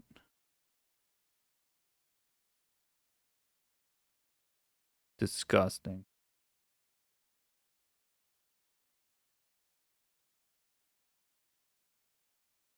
You can see my apartment in this picture, by the way. My apartment is somewhere in this picture. in this area by the park. You can see my apartment somewhere in that picture. Somewhere in this picture, right here. You can see my apartment.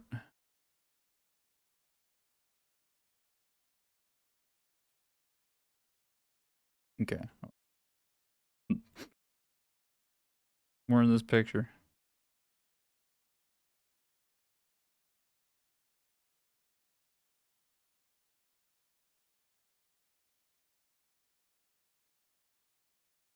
Let's see.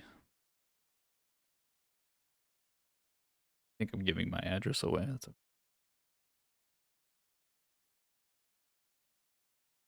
Here's my neighbors.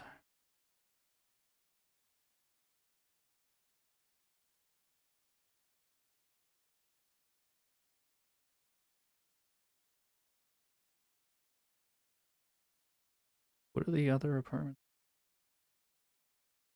I thought it said there was more than one. There we go.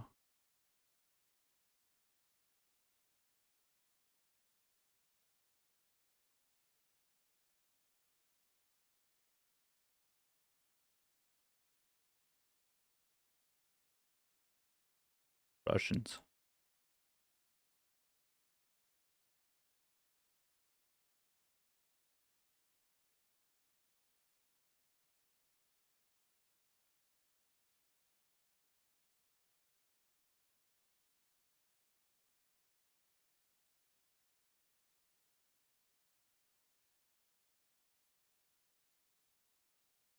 I think everything's a little bit more expensive. This is ugly shit. Ugh.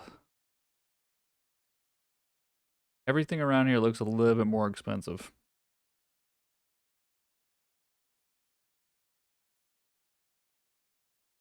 It's like the things that it's literally K-shape recovery. What was expensive got more expensive, and what was cheap got cheaper. The needy needed to still eat, so they're trying to sell off anything they can, and then the ones that are hungry continue to fucking. Some of this stuff is so expensive. I wonder if these are getting cheaper. The whole billionaires row thing is so strange, and it's sort of like how I got my deal. This whole area is very fucking wonky, and I wonder if this is something that's going to continue to be a sort of like a thing in real estate. Is that around some of these? So like this, obviously this fucking massive building, right? Everything in this whole area that is now transcended into this billionaires row of just major. Every single year, there's a new tallest building, a residential building in New York, and billionaires row, right? From this is going to be the next, right? And so everything around it gets. It's not that it gets more expensive. Some of these apartments get cheaper because now there's such a fucking influx of supply. It's like what we saw with Hudson Yards. I was trying to get a place in Hudson Yards, but I thought that with the extreme, like, just an insane amount of supply that was going to come in here, you'd be able to get an apartment. This was like the opposite. Prices got significantly more because of the infrastructure they got put on. But it's like the opposite on this billionaires row area. So like these apartments in here, there's nothing that I could afford here. It's just insane. Everything here is just insane. What is that? A closet? A closet for 100,000? Is that what that was? I don't know about that. There are people still doing shit like this, but I don't know what that is. But yeah, this whole thing with Hudson Yards, everything was just expensive. It didn't matter that there was a shit ton of apartments on the market. Nothing went for cheap. But now around my area, everything is sort of up for grabs. I don't know if. I wonder how that will continue to change.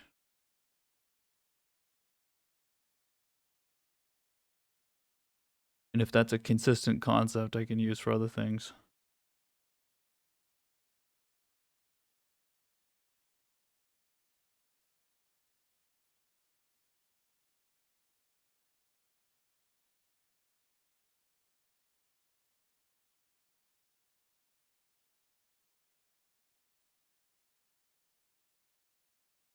There's 13 apartments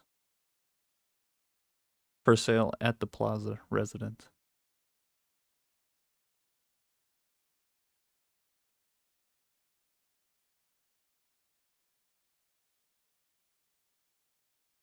Well, there's more than that. There's 15.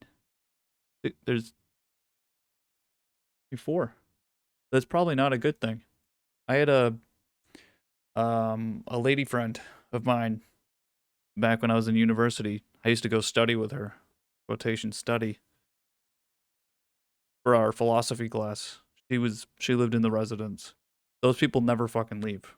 So the fact that there's a bunch of people that left that, interesting. Did you consider buying anything in Manhattan last year when the market went to shit? That's why I bought. Yeah, that was. I've never bought anything in my life. Besides when I was growing up, I bought a car. I never technically bought anything. But that's when I I bought this apartment because the thing, again, this was like the weird thing is that, like, you even saw it's like everyone left, but when you look at the numbers, people came in droves. But the thing was that everyone in real estate got fucked. Even though the numbers went up, the prices went down and the people were getting hurt. And so it's like these people didn't get hurt. Like the corporations didn't get hurt. But it was the people that own direct real estate. And so the guy I bought from, the guy that I bought this apartment from, he rents out apartments. Um and so it's those kind of people that were renting out units that were going through a time that they didn't know what was going to happen. And so he was like losing money in this moment. And that was when I started to get a little frothy at the mouth and was like, there are people in need. And so he was my landlord I was renting from. And and basically he needed cash. And I was very cash heavy at that moment. That's when, again, I did this all with, I was here with you guys. I was like, fuck it. I'll buy this apartment. I'll give you cash right now. I'll buy this apartment. And that was it. That was literally it. These people needed money. And this was this was everywhere. People needed money to survive during that moment for basically renting. Like normies, normal people that rent out apartments. They don't have, the problem with these people is that they're the same people that make a lot of money every year, but they're basically fucking broke. They live paycheck to paycheck. And that's how I basically live my entire life here. Is that you can make a significant amount of money, but then you're still broke. And it's like these people that do real estate, they're the biggest culprits. Like it's one thing for me to work like at an institution and like the average for a trader in New York is 300 grand and then you get a $150,000 bonus. That's a level of money it's hard to fuck that up. But if you make that money, that same amount of money is someone that works a job like that, but then it's in real estate and then your costs are fucking insane. And so it's like I can stop spending money. Like if I make that money and I spend it all, I can stop spending all my money. But these people in real estate, those costs don't go away. And so then this whole thing that happened with COVID, they just needed fucking cash injections. And PPP wasn't coming in immediately and all these different things. So these fucking people were hungry, needed some money. So I'm kind of an asshole. And yeah, kind of dick this guy down and bought an apartment. It's nice. I've never owned anything in my life. That was it.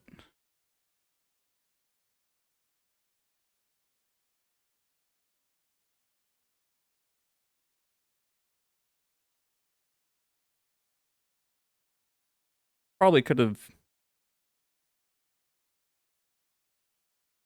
I mean, there is a part of me that thinks it's probably not the best decision, considering that's money that, like, I think it's warranted to say that money I could have just kept in the market and I don't need to own a place. Considering myself, I have no reason to own an apartment. And I just took advantage of that moment. But if you think about it, that's money that I could have taken advantage in that moment. That money, this apartment has not appreciated in value as much as the market has, right?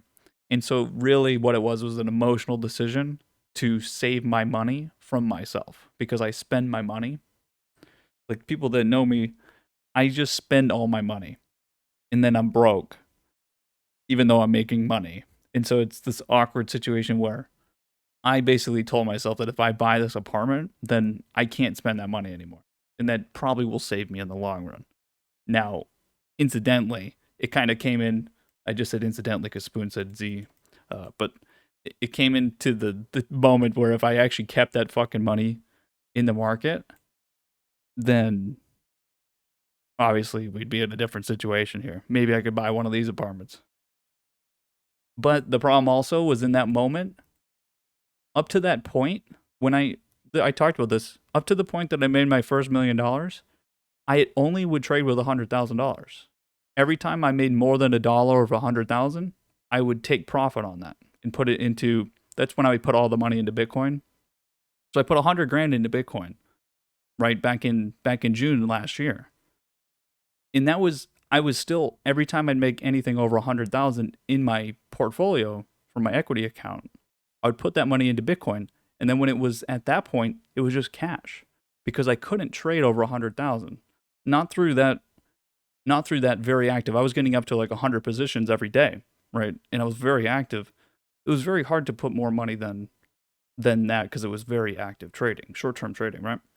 And so then it was like I have all this cash, and so I was worried that what was going to happen was I was going to make a decision to go bet all this money basically, and so I was like, well, let me just take advantage of this. So it's like I still feel weird about it because I don't. I mean, I'm not really like it. Just kind of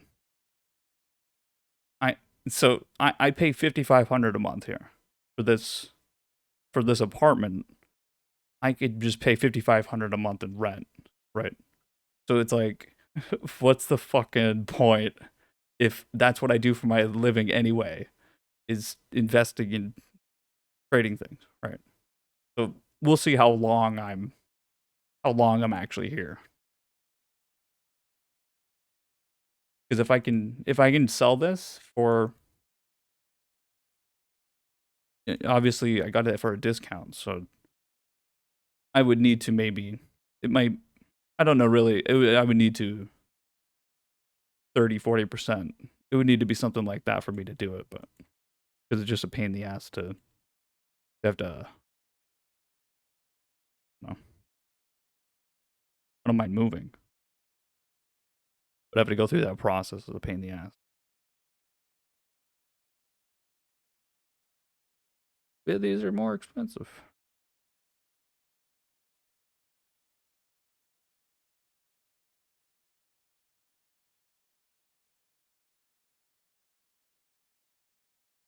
Here's where I'm gonna go for lunch, boys. Except it looks like it's raining. You guys ever want a game real quick? Oops. Come to the chess house. Come play me.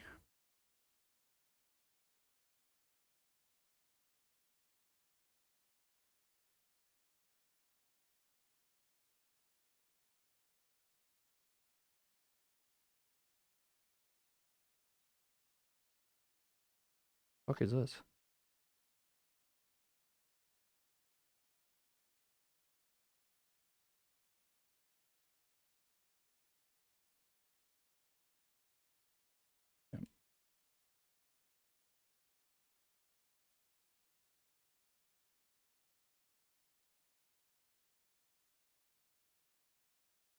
These moves are a little too you know.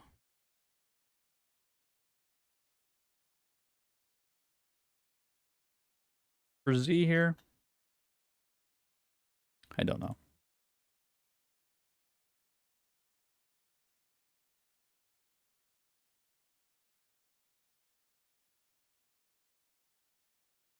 It's hard to make a decision here. It's just a long term. You just have to sit in a long term trade. I think I set it back over here to take the trade here. Now I didn't stay in this trade, but this is definitely looking like a tomorrow trade. Hold it over the weekend, hold it through earnings, and just you're gonna have to sit in this trade. Whatever is sort of driving these prices to trade sideways, whether it's demand going somewhere else or whether there's an actual thought process behind the levels behind home building is picking up like an insane amount right now, right? And so I hate to put it into like that simplistic, but there's certainly a point to be made that if there's no houses to buy, then people aren't going to be looking to buy houses. I guess. Don't know. I don't think that's why it's being traded this way. I think it's just COVID winners. I think these have gotten completely grouped up. And that's why I keep referring it to this way, that Z was a COVID winner, and COVID winners are just consolidating at a low right now and just hanging out and waiting. And I think that's what's happening. When we look across the board, they're being grouped together. People are putting these into portfolios in groups. And I think it's just a timing thing. It's all timing. These are all the same. It's all the same. You just have to go take these trades and send them. They're not going to put, and again, it's not, if you only can make 2 trades, then you do not make these as your 2 trades. No, definitely not. But to get exposure to everything in the market, it still beats,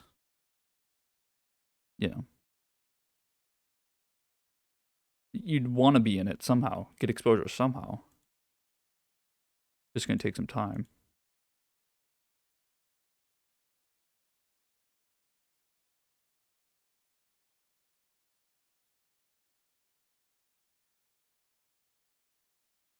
Gonna happen tomorrow. I think China's gonna be very interesting tomorrow. Where do we finish for Europe right now? I'm gonna look. Nothing. Break even. I think tomorrow is the day we finally get the China move. You saw the Hang Seng move. This is, you finally got this. Again, this is just, you're on the fucking pad. And with everything coming in, yikes. Again, this is just Tencent and Baba. That's it. Tencent and Baba. That's it. So Baba earnings come. I don't know if in relation to this,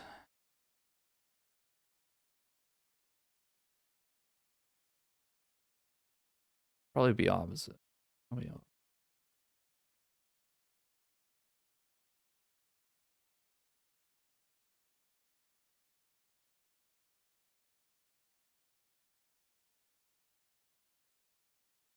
I would love to get paid on that because definitely a weird timing.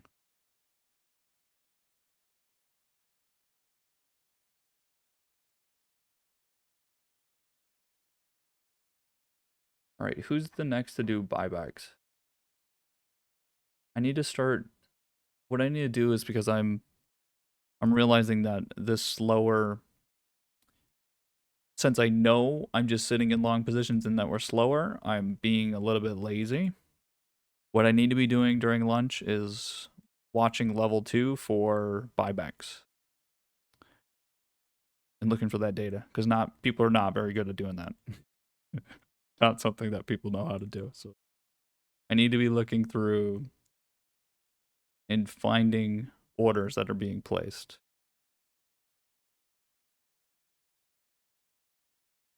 I think, Mobs, you asked that question about Tesla. I think I referenced it, but I don't think I directly answered that.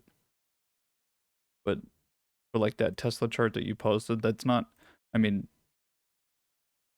that's just what charts look like on 5-minute, right? That's just natural trading. Like, I'm sure it looks the same right now, right? This sort of, you get these big candles in. Yeah, these are like larger orders could be placed in here, but for mega caps especially, how liquid these are, it's really difficult to tell, specifically on things like Tesla here, especially with volatility involved and everything else. It certainly will show itself that something's bid when it looks like that, where it's, you get this big buying that comes in, momentum, and you get some, price doesn't go one way, right? It kind of, you'll have some candles that stops and then it continues, and that's just how trading works, right? That's how it is for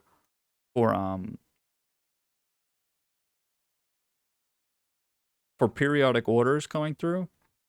This was something like Viacom I talked about over here. This is fucking obvious, right?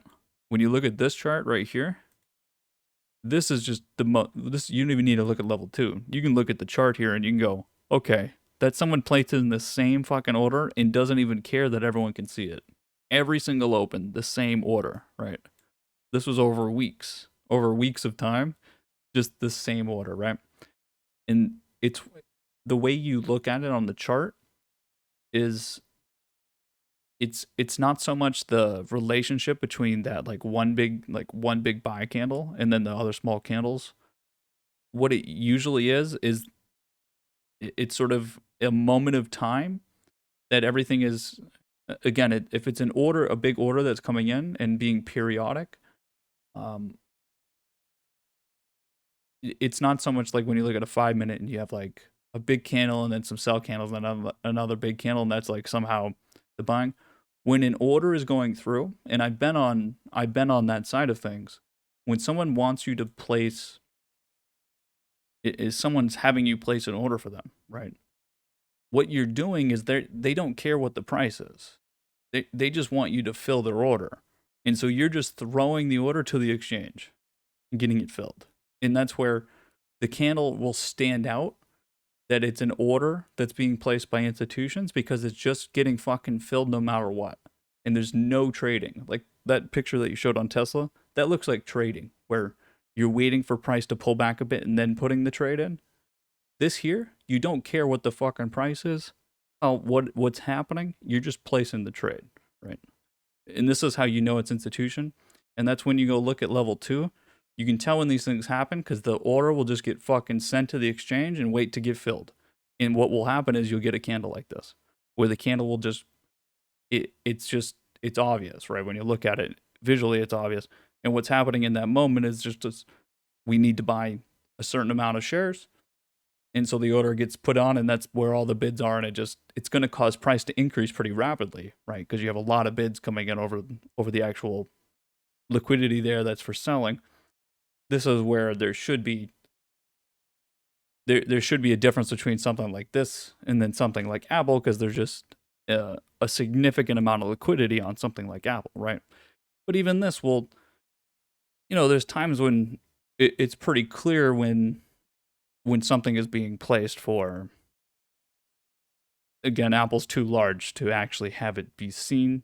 But you can go into level 2 and see those orders.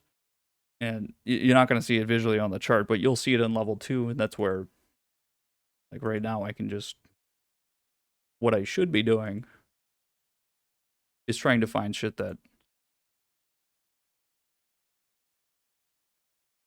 it's still happening no matter what, right?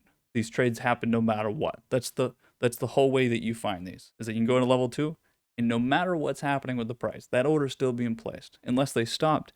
And then that's when someone stops placing an order. This is where institutions look at these things and why it doesn't really matter for us so much. But if I do have the time, then I should be doing it, because my fucking job is institutions will see that someone else is placing in an order. So let's say they're buying semiconductors right now because they're trying to take advantage of the move, and they think, yeah, the prices may be coming down for the next month or something. But fuck, I'm done. But over the next, that month that it's coming down, they expect it to, come back strong. And so they'll be placing that order, every single day, getting filled on it. Institutions around the street are going to see that, and they're going to know that. Everyone knows this, and they're probably out there putting fucking targets up, right? They're saying, oh yeah, AMD and Intel and NVIDIA, we're raising their target, their buys now, right? Because that's what fucking, you tell everyone what you're doing, because they're going to know anyway, right? You just make one phone call. And so it's when they stop doing that, and you're looking at the level 2, and then every single day you've seen the same order go through, and now all of a sudden today, it's not there. And then everyone goes, uh-oh, what's going on here? The order that was here every day is no longer here. That's when things change, and then all of a sudden everyone goes, oh, what's going on here? And that's where, when I look at something like this price action here, this open, we already had, the earnings was already here. We opened higher, and then the selling started on CAT here. Look at this, the amount here. This is 5% from the high to the low here. This is orders no longer being placed. Someone's order is not being placed here. This is a fucking value ticker. Cat is just does the same fucking thing every day. The same orders are here every single day. The same liquidity's here. There's no difference every single day, right? Sometimes the prices are changing around earnings, and that's because it's a value company. Earnings matter, and as long as it's repeating the same action over and over, then good, right? But this right here, this is orders no longer being there. You can just tell by the price action that the usual orders that are here are not there anymore. And that's where when I look at this, I go, okay. When this came down here, I go, okay, yes, you can just buy this because Cat's going to come back here. Of course, it's going to come back here. There's nothing wrong with it. But the people or the institution involved that stopped their periodic orders that are always here, their orders that are always here that are no longer here, what are they going to do? Right? And that's where I go, they change their mind very quickly. But there's obviously some sort of decision here around whatever they said about semis, or I mean, that's what I assume it is because it's the same as the Ford chart. There's a decision here that semis are going to be, it's going to be a little bit more volatile than expected, than it is expected right now. And so they're going to have to do something else. And so those orders are going to go somewhere else. That's what you do. You keep buying. They're still making money. They're going to want to keep spending money because you have to be spending the cash. And that's where I can be like, well, where would I do? And based on that, I would put it into GE and BA here. It's similar exposure, similar idea. Dividend, these dividend-based sort of value trades, and that's probably where it is. Probably where it's going.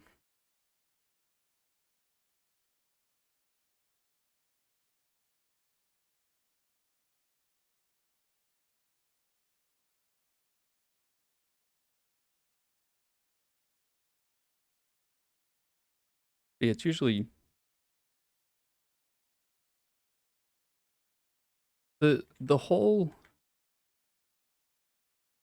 the level 2 thing. It's really interesting because, or the difference between looking at level 2 and then the visual of the charts, it is different, and it also is people. It's only if you've ever worked at an institution before that you actually. It's not like you can go Google this process, right? If you've never worked at an institution before, you don't realize how this process works, right? And it's not something that you need to even know, so you don't even Google it, right? The process of having a buy side and a sell side, right? Having a desk work on these two different things, and how you can be sitting there, and then you get a phone call, and they say, "Hey, I want to buy, X amount of Anthem shares over the next 2 months," and then getting that, and then every single day, what you'll do is at 11 a.m. or whatever it is, you'll go and place that order every single day, and you'll have like, however, whatever, you have like a notepad, and you write down, okay, I'm gonna buy 20,000 shares at 11 a.m. here. I'm gonna buy 30,000 shares of this at 10 o'clock. And you're like trying to time out your thing so that you don't have to do everything at once, right? You go, okay, I'm going to put this at 1 p.m. I'm going to make sure buy some of this. And you do this, right? And you just fill these orders. Like that's what some people's job is you just go and fill these fucking orders. Somebody calls you and that's what they want to buy, and you try to negotiate the price a little bit. Again, depending on like the sell side or buy side, what you're doing. The sell side, you're trying to, obviously you're in sales a little bit more, and you're trying to fucking sell some ideas, and then the buy side is always for anything with banks. Being on the buy side is the fucking top dog. That's the big bucks, right? That's the actual trading. That's the real money. Being a buyer. And that's what it is. You just fucking place these orders, and the sell side is again place. The sell side are sort of the runs of the litter. That's what you're doing. You're just filling these orders. You're just fucking putting the same fucking thing in every day. You're doing the same thing every day, and that's it, right? Buy side, you get to actually come up with your own fucking ideas and do things, but in understanding that that's how these trades go in, right? And we're talking about big trades and a lot of money, but there's a lot of these, right? It's happening just nonstop every day, and they just go in there like that, right? That makes the whole market. But understanding how you can see that in the level two, and then you go, okay, I'm doing this, and then I know other people that are doing it, and then you see how that makes up the price action, like every day, how you can go look at one of these, like something like this, like okay, like SC here, it would be really easy to go look at this, and you go see the same. You're not gonna be able to see it on this very well, but if you go look at the level two, you'll see the same order in here every single day for sure. But you don't really know what to look for if you've never done that before, and you don't like, other than just knowing that how prices go up because of supply and demand, these things, you don't really know if that's supposed to help you or not, right? And so there is such a difference between retail traders and then people that have worked at an institution or institutions themselves, is because they can conceptualize these things and see and understand what it means.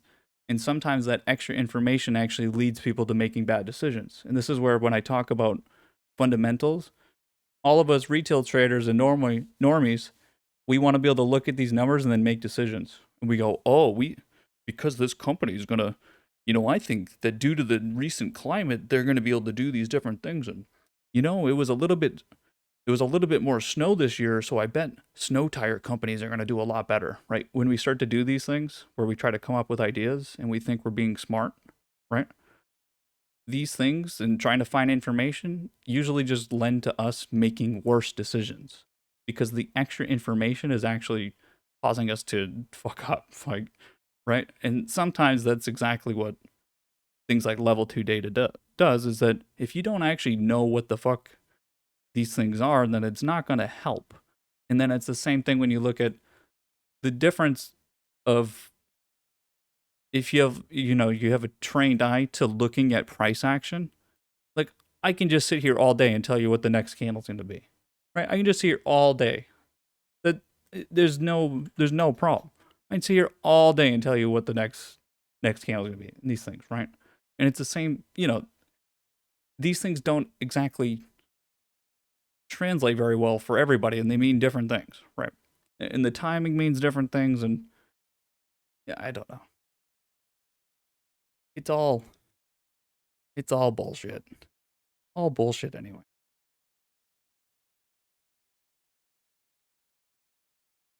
But what's making this work? What's making this work is so many moving parts and so many. It is. It's like, any of you have watched Congress when they're doing something where they have to go through all the legal sort of, like, if you watch C-SPAN and they're doing something, they have to go through all these legal things, right? And it takes fucking hours, and they just have to say the correct words and like read the exact quote of the line, just for legal reasons. They have to say all these things, right? And it's just like a bunch of shit that kind of is like boring, and is like, it doesn't even fucking, what's the point of doing that, right? And it's just, again, they just have, these are things you have to do. That's the job. This whole thing is, the whole equity market and the whole markets are quite literally just on the backs of a bunch of boring, dumb shit. Like, it's just a bunch of fucking kind of, arbitrary, mundane things that people are just placing my order here. Like, it's not so much, and that's where these decisions are not being made in the moment. And that's where it's hard to say that, like, 90% of all this stuff is not even being done by a person, right?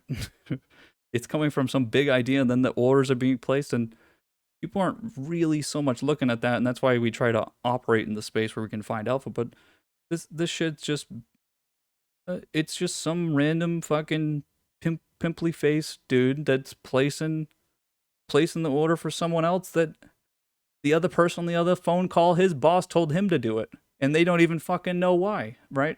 And they're just placing the order.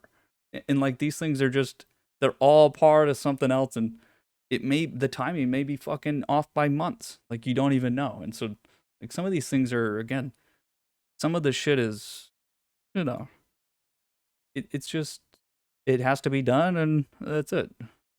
And there's really not something there. And you can't really tell. And that's why like there's times when like months will go by and there's not an opportunity on a chart.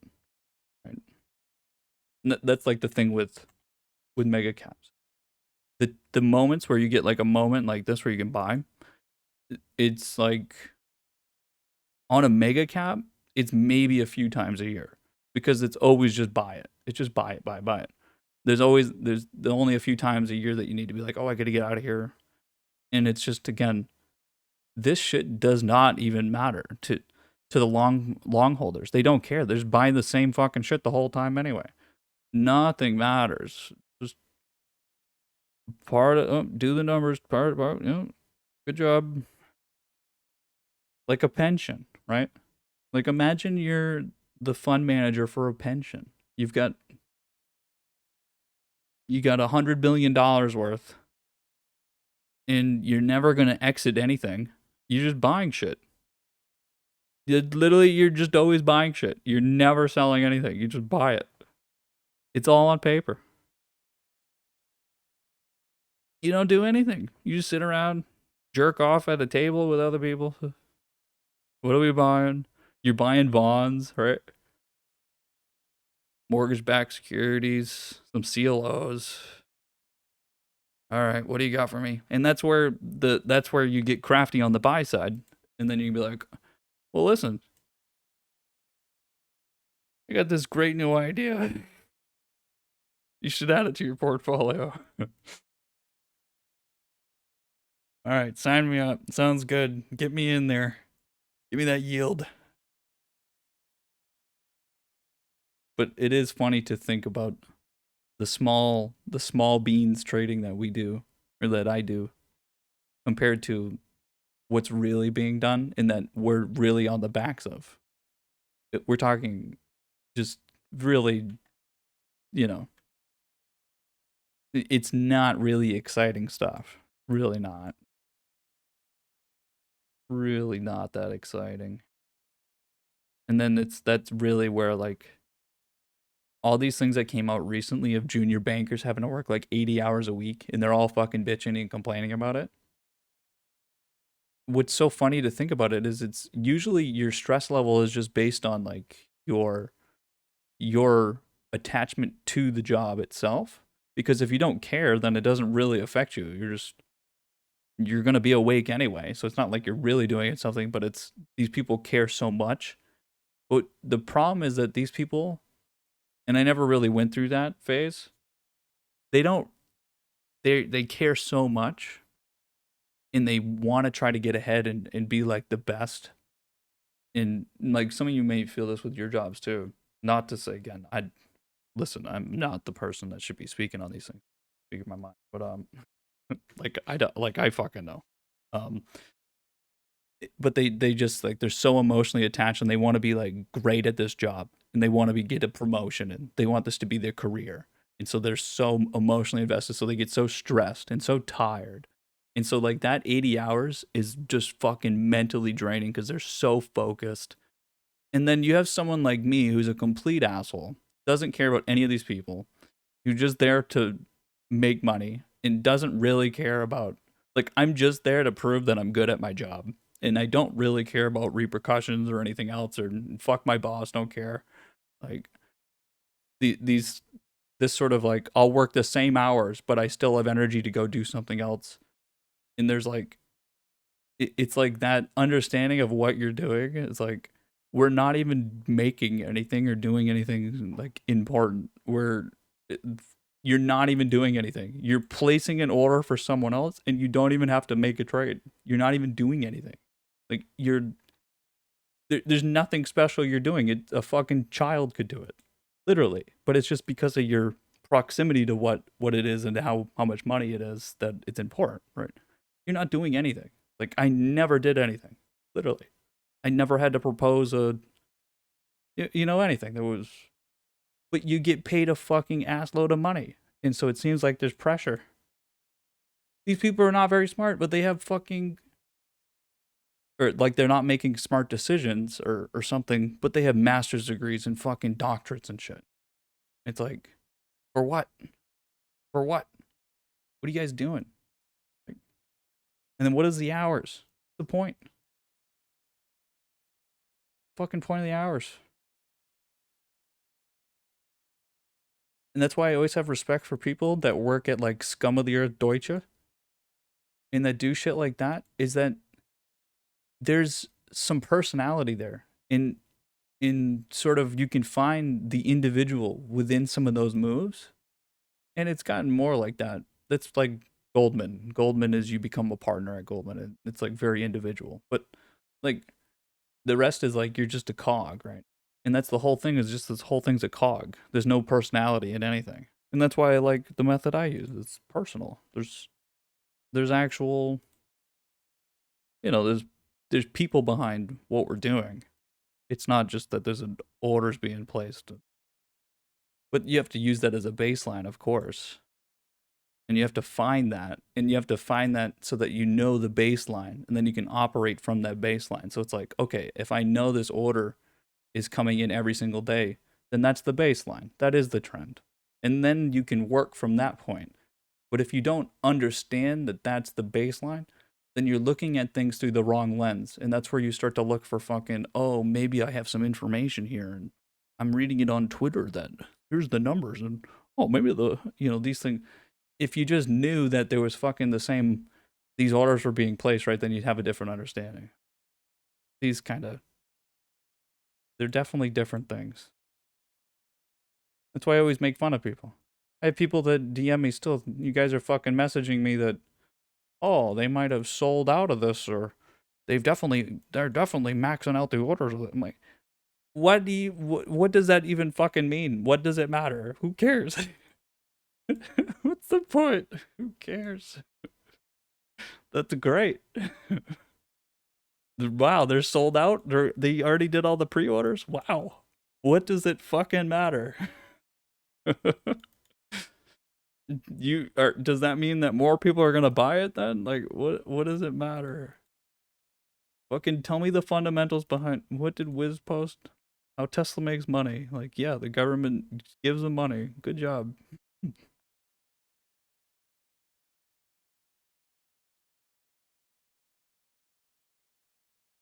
Supply and demand, baby. Never fails.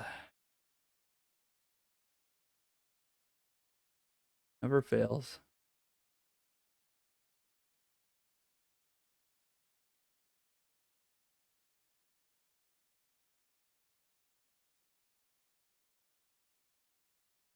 All right. You know what? I think I'm gonna eat lunch today. I can order some food. I think it's gonna rain.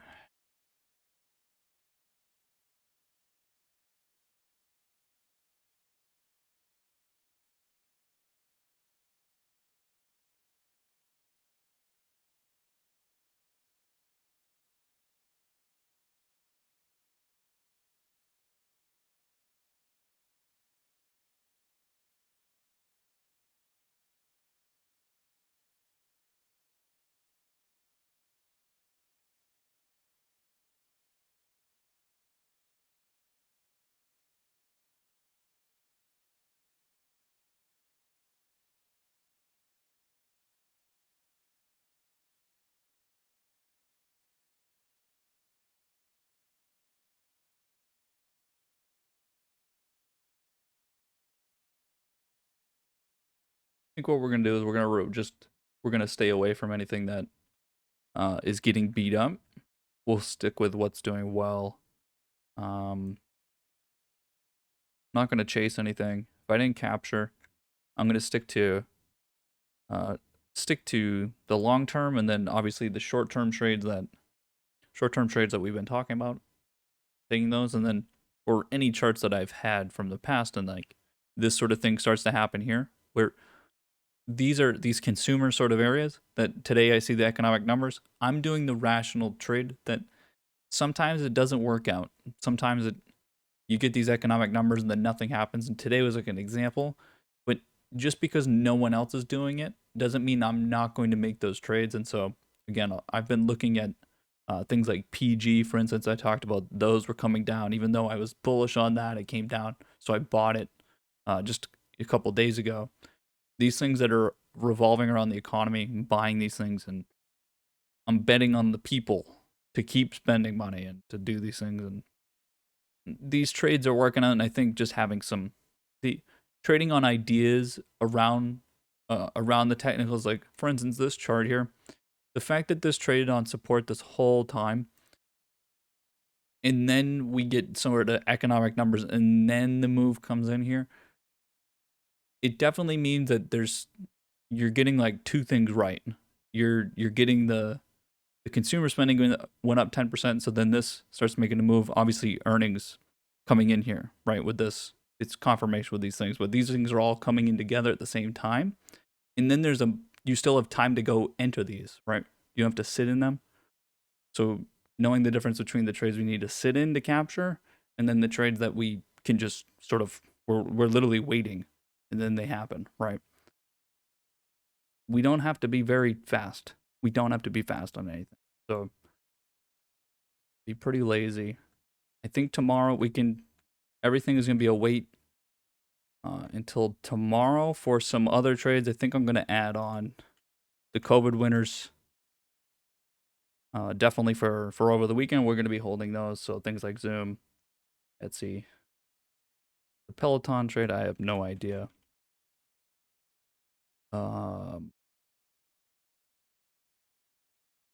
Like this shit is just terrible. Like I probably just put the money somewhere else. I don't even need to look at it. Probably just put the money somewhere else and double down on some of the other trades, and this shit's just doing too well. But yeah, we're gonna keep betting it. Looking at this stuff, this is again where this intraday stuff just doesn't matter. So whatever is going on during lunch here, we have so much movement. Look at we're break even on the day on the S&P, but we have a lot of movement coming in. Again, this is like take profit on economic numbers and take profit on earning moves that it won't matter by fucking Monday.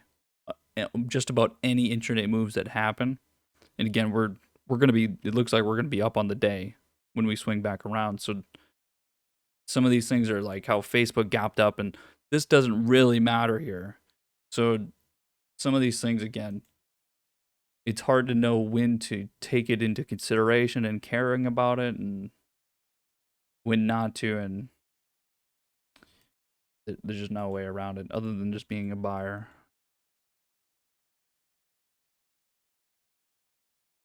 I think we have to do anything.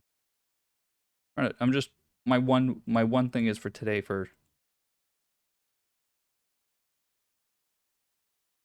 is whether I'm buying on when I'm buying today when things are selling down, if I haven't entered a trade, for instance, or am I waiting till tomorrow?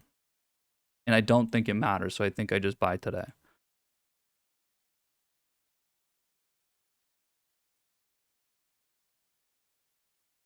For anything that I need to. For anything that I need to.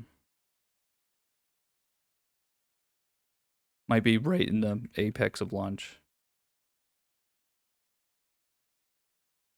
I think a good example is retail stores. The retail stores and the whether or not this is getting bought here. I mean, Ford, clean energy is basically off for now. Whether or not I'm buying Neo, I'm gonna not sure. That's still in the air. Semis obviously sort of already talked about. UMC, we'll see what's going on there. That should be today. It should be today, but I think there is some other force being moved around. Yeah, that's about it. Everything else we sit in, don't do anything.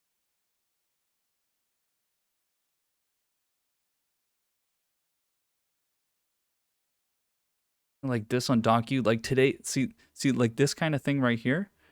This is the kind of thing I'm talking about right now, where this is my space to operate in. So this is my opportunity. Like, this is where I would get my alpha. This shit's gonna go up into the future, but your timing here is very meh. You don't really know. This here, this is probably a buy today. This is probably a buy today. So I already took this trade, but stopped out of the trade.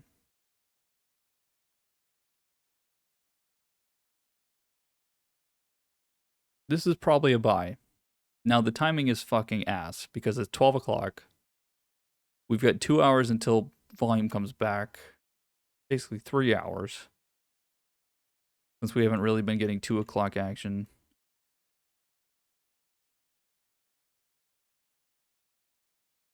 I'll probably buy it right here. I'm going to go fill an order right here. I think, since I'm thinking about it. Right as it's coming down right now. And then I'll put it to the trend line. How much is that? Oh, easy. Easy. Go throw that in there. It's stuff like this here that I don't really have anything to make alpha on, right? We don't really have anything to separate ourselves. We're just kind of doing the same thing, and at this point, I think a trade like that is nice. There's too many people that are going to be jumping on things like this here. I don't really know how to make that work, so I'm not going to do it right this moment on Ford. MC's coming down, so maybe this is... See, if this comes down further, then I'll take the trade further down. If I can get it on like a trend line here or something, this would be interesting, and throw that there. This sort of thing would be interesting because I can get a better timing than other people, but most of take profit is just off of a big move, so isn't really, it's not affecting any. We'll see. We will see.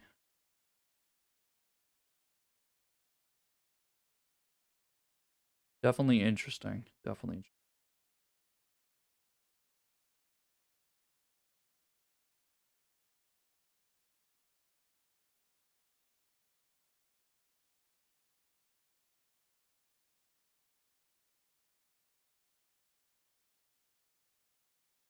This stuff here, like Roku selling down, anything on the communication side, I'm going to be pretty aggressive on, I think.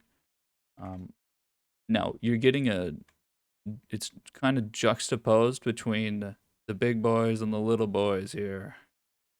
But I think you need exposure to both sides. I think there needs to be exposure to both sides. But like this shit looks like if it might start selling down, I'm probably gonna buy it today. So like something like Calm here, if this sold down here today during lunch because of volume, then I'd buy it.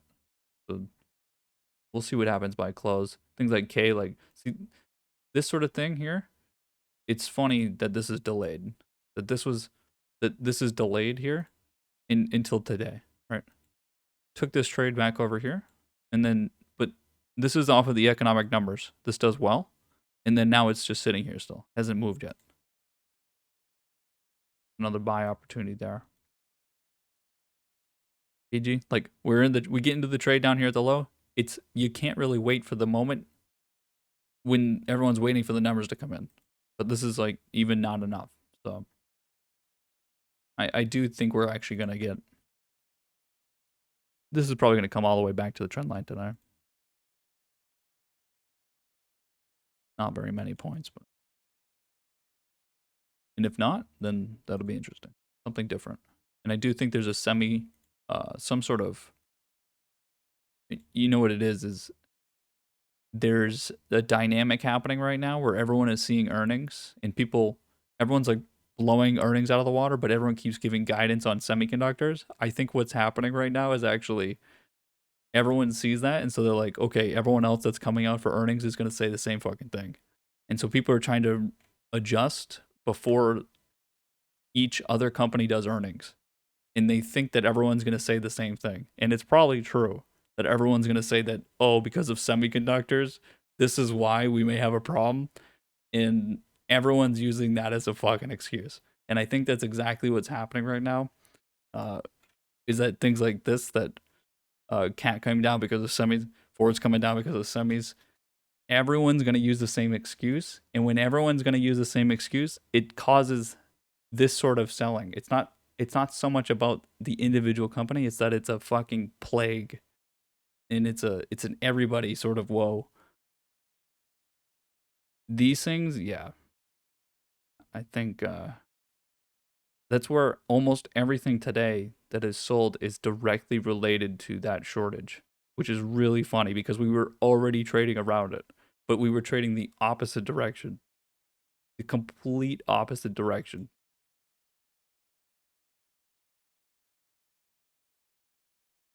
Like that's going to definitely be an opportunity. Definitely going to be an opportunity.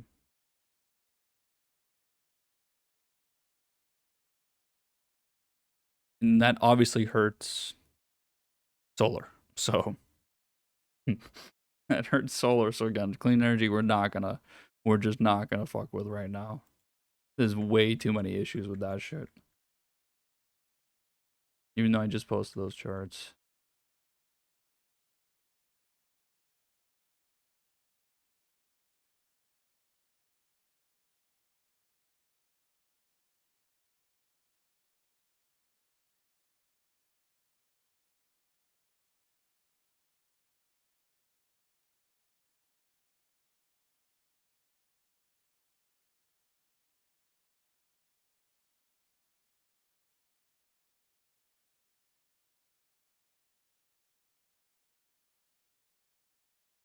Okay.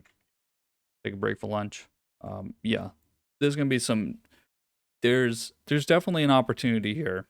So some there's definitely an opportunity here for whatever's going on with semis. I don't know how to get ahead of it, but other than just buying the things that are dropping. But that may be the only thing. But there's obviously the things with the commodity side is exploding right now, so that's already been the way to get ahead of it. We've been trading through commodities a little bit, anyways. That's what's moving that whole thing because the prices are going up. It's an inflationary sort of process. So, I, again, there's definitely an opportunity here. I don't know what it is at this moment, other than just buying the things that are coming down on the lows because equities are bullish and why the fuck not, right? Maybe by close we'll have a better idea. I'm gonna look right now for what's going on with these orders because I think there's probably already some sort of transition going on with some of these things because that money's gonna go somewhere. So see if I can come up with an idea by close to put it on before tomorrow because it's unlikely that there's going to be an opportunity to get that by like tomorrow. Those things probably already moved. And the big thing to mention here is hedging again. If if there's new long positions being put on, then there's significant hedges that need to be put on against those value trades, and especially on the growth side. Something with semis is that due to the volatility and the way this is happening, next earnings or the earnings that are coming up right now, what do you think is happening? If every single company is getting fucked because of semiconductors right now, but they're posting good numbers, it means that their next earnings may be a little weak. And so, how do you protect yourself against? You have to put a hedge on to protect yourself, right? And so, if you think the company that you're long on is going to come out and say that we have a problem with semis because there's not enough semis, then you're going to want to be hedged against it. How are you going to be hedged against it? Right? How are you going to be hedged against it? And that's where that extra supply of calls, you want to be in before that supply comes in because you're going to get you're going to be in a situation where if you're waiting, then the prices again have already sort of transposed when those new hedges come in. And that's a bit of an issue with buying longer term is that supply can come in at any fucking point and just dump like 10 times as many new options on your position, and then depending on what side of the coin you're on of being a shorter term or longer term trade based on that, you could just get fucked and you just end up losing money for no reason. There's definitely a way to take advantage of that. So interesting. I will see you guys this afternoon. I'm gonna go eat some fucking food. I'm starving. I will see you guys in a bit. Enjoy.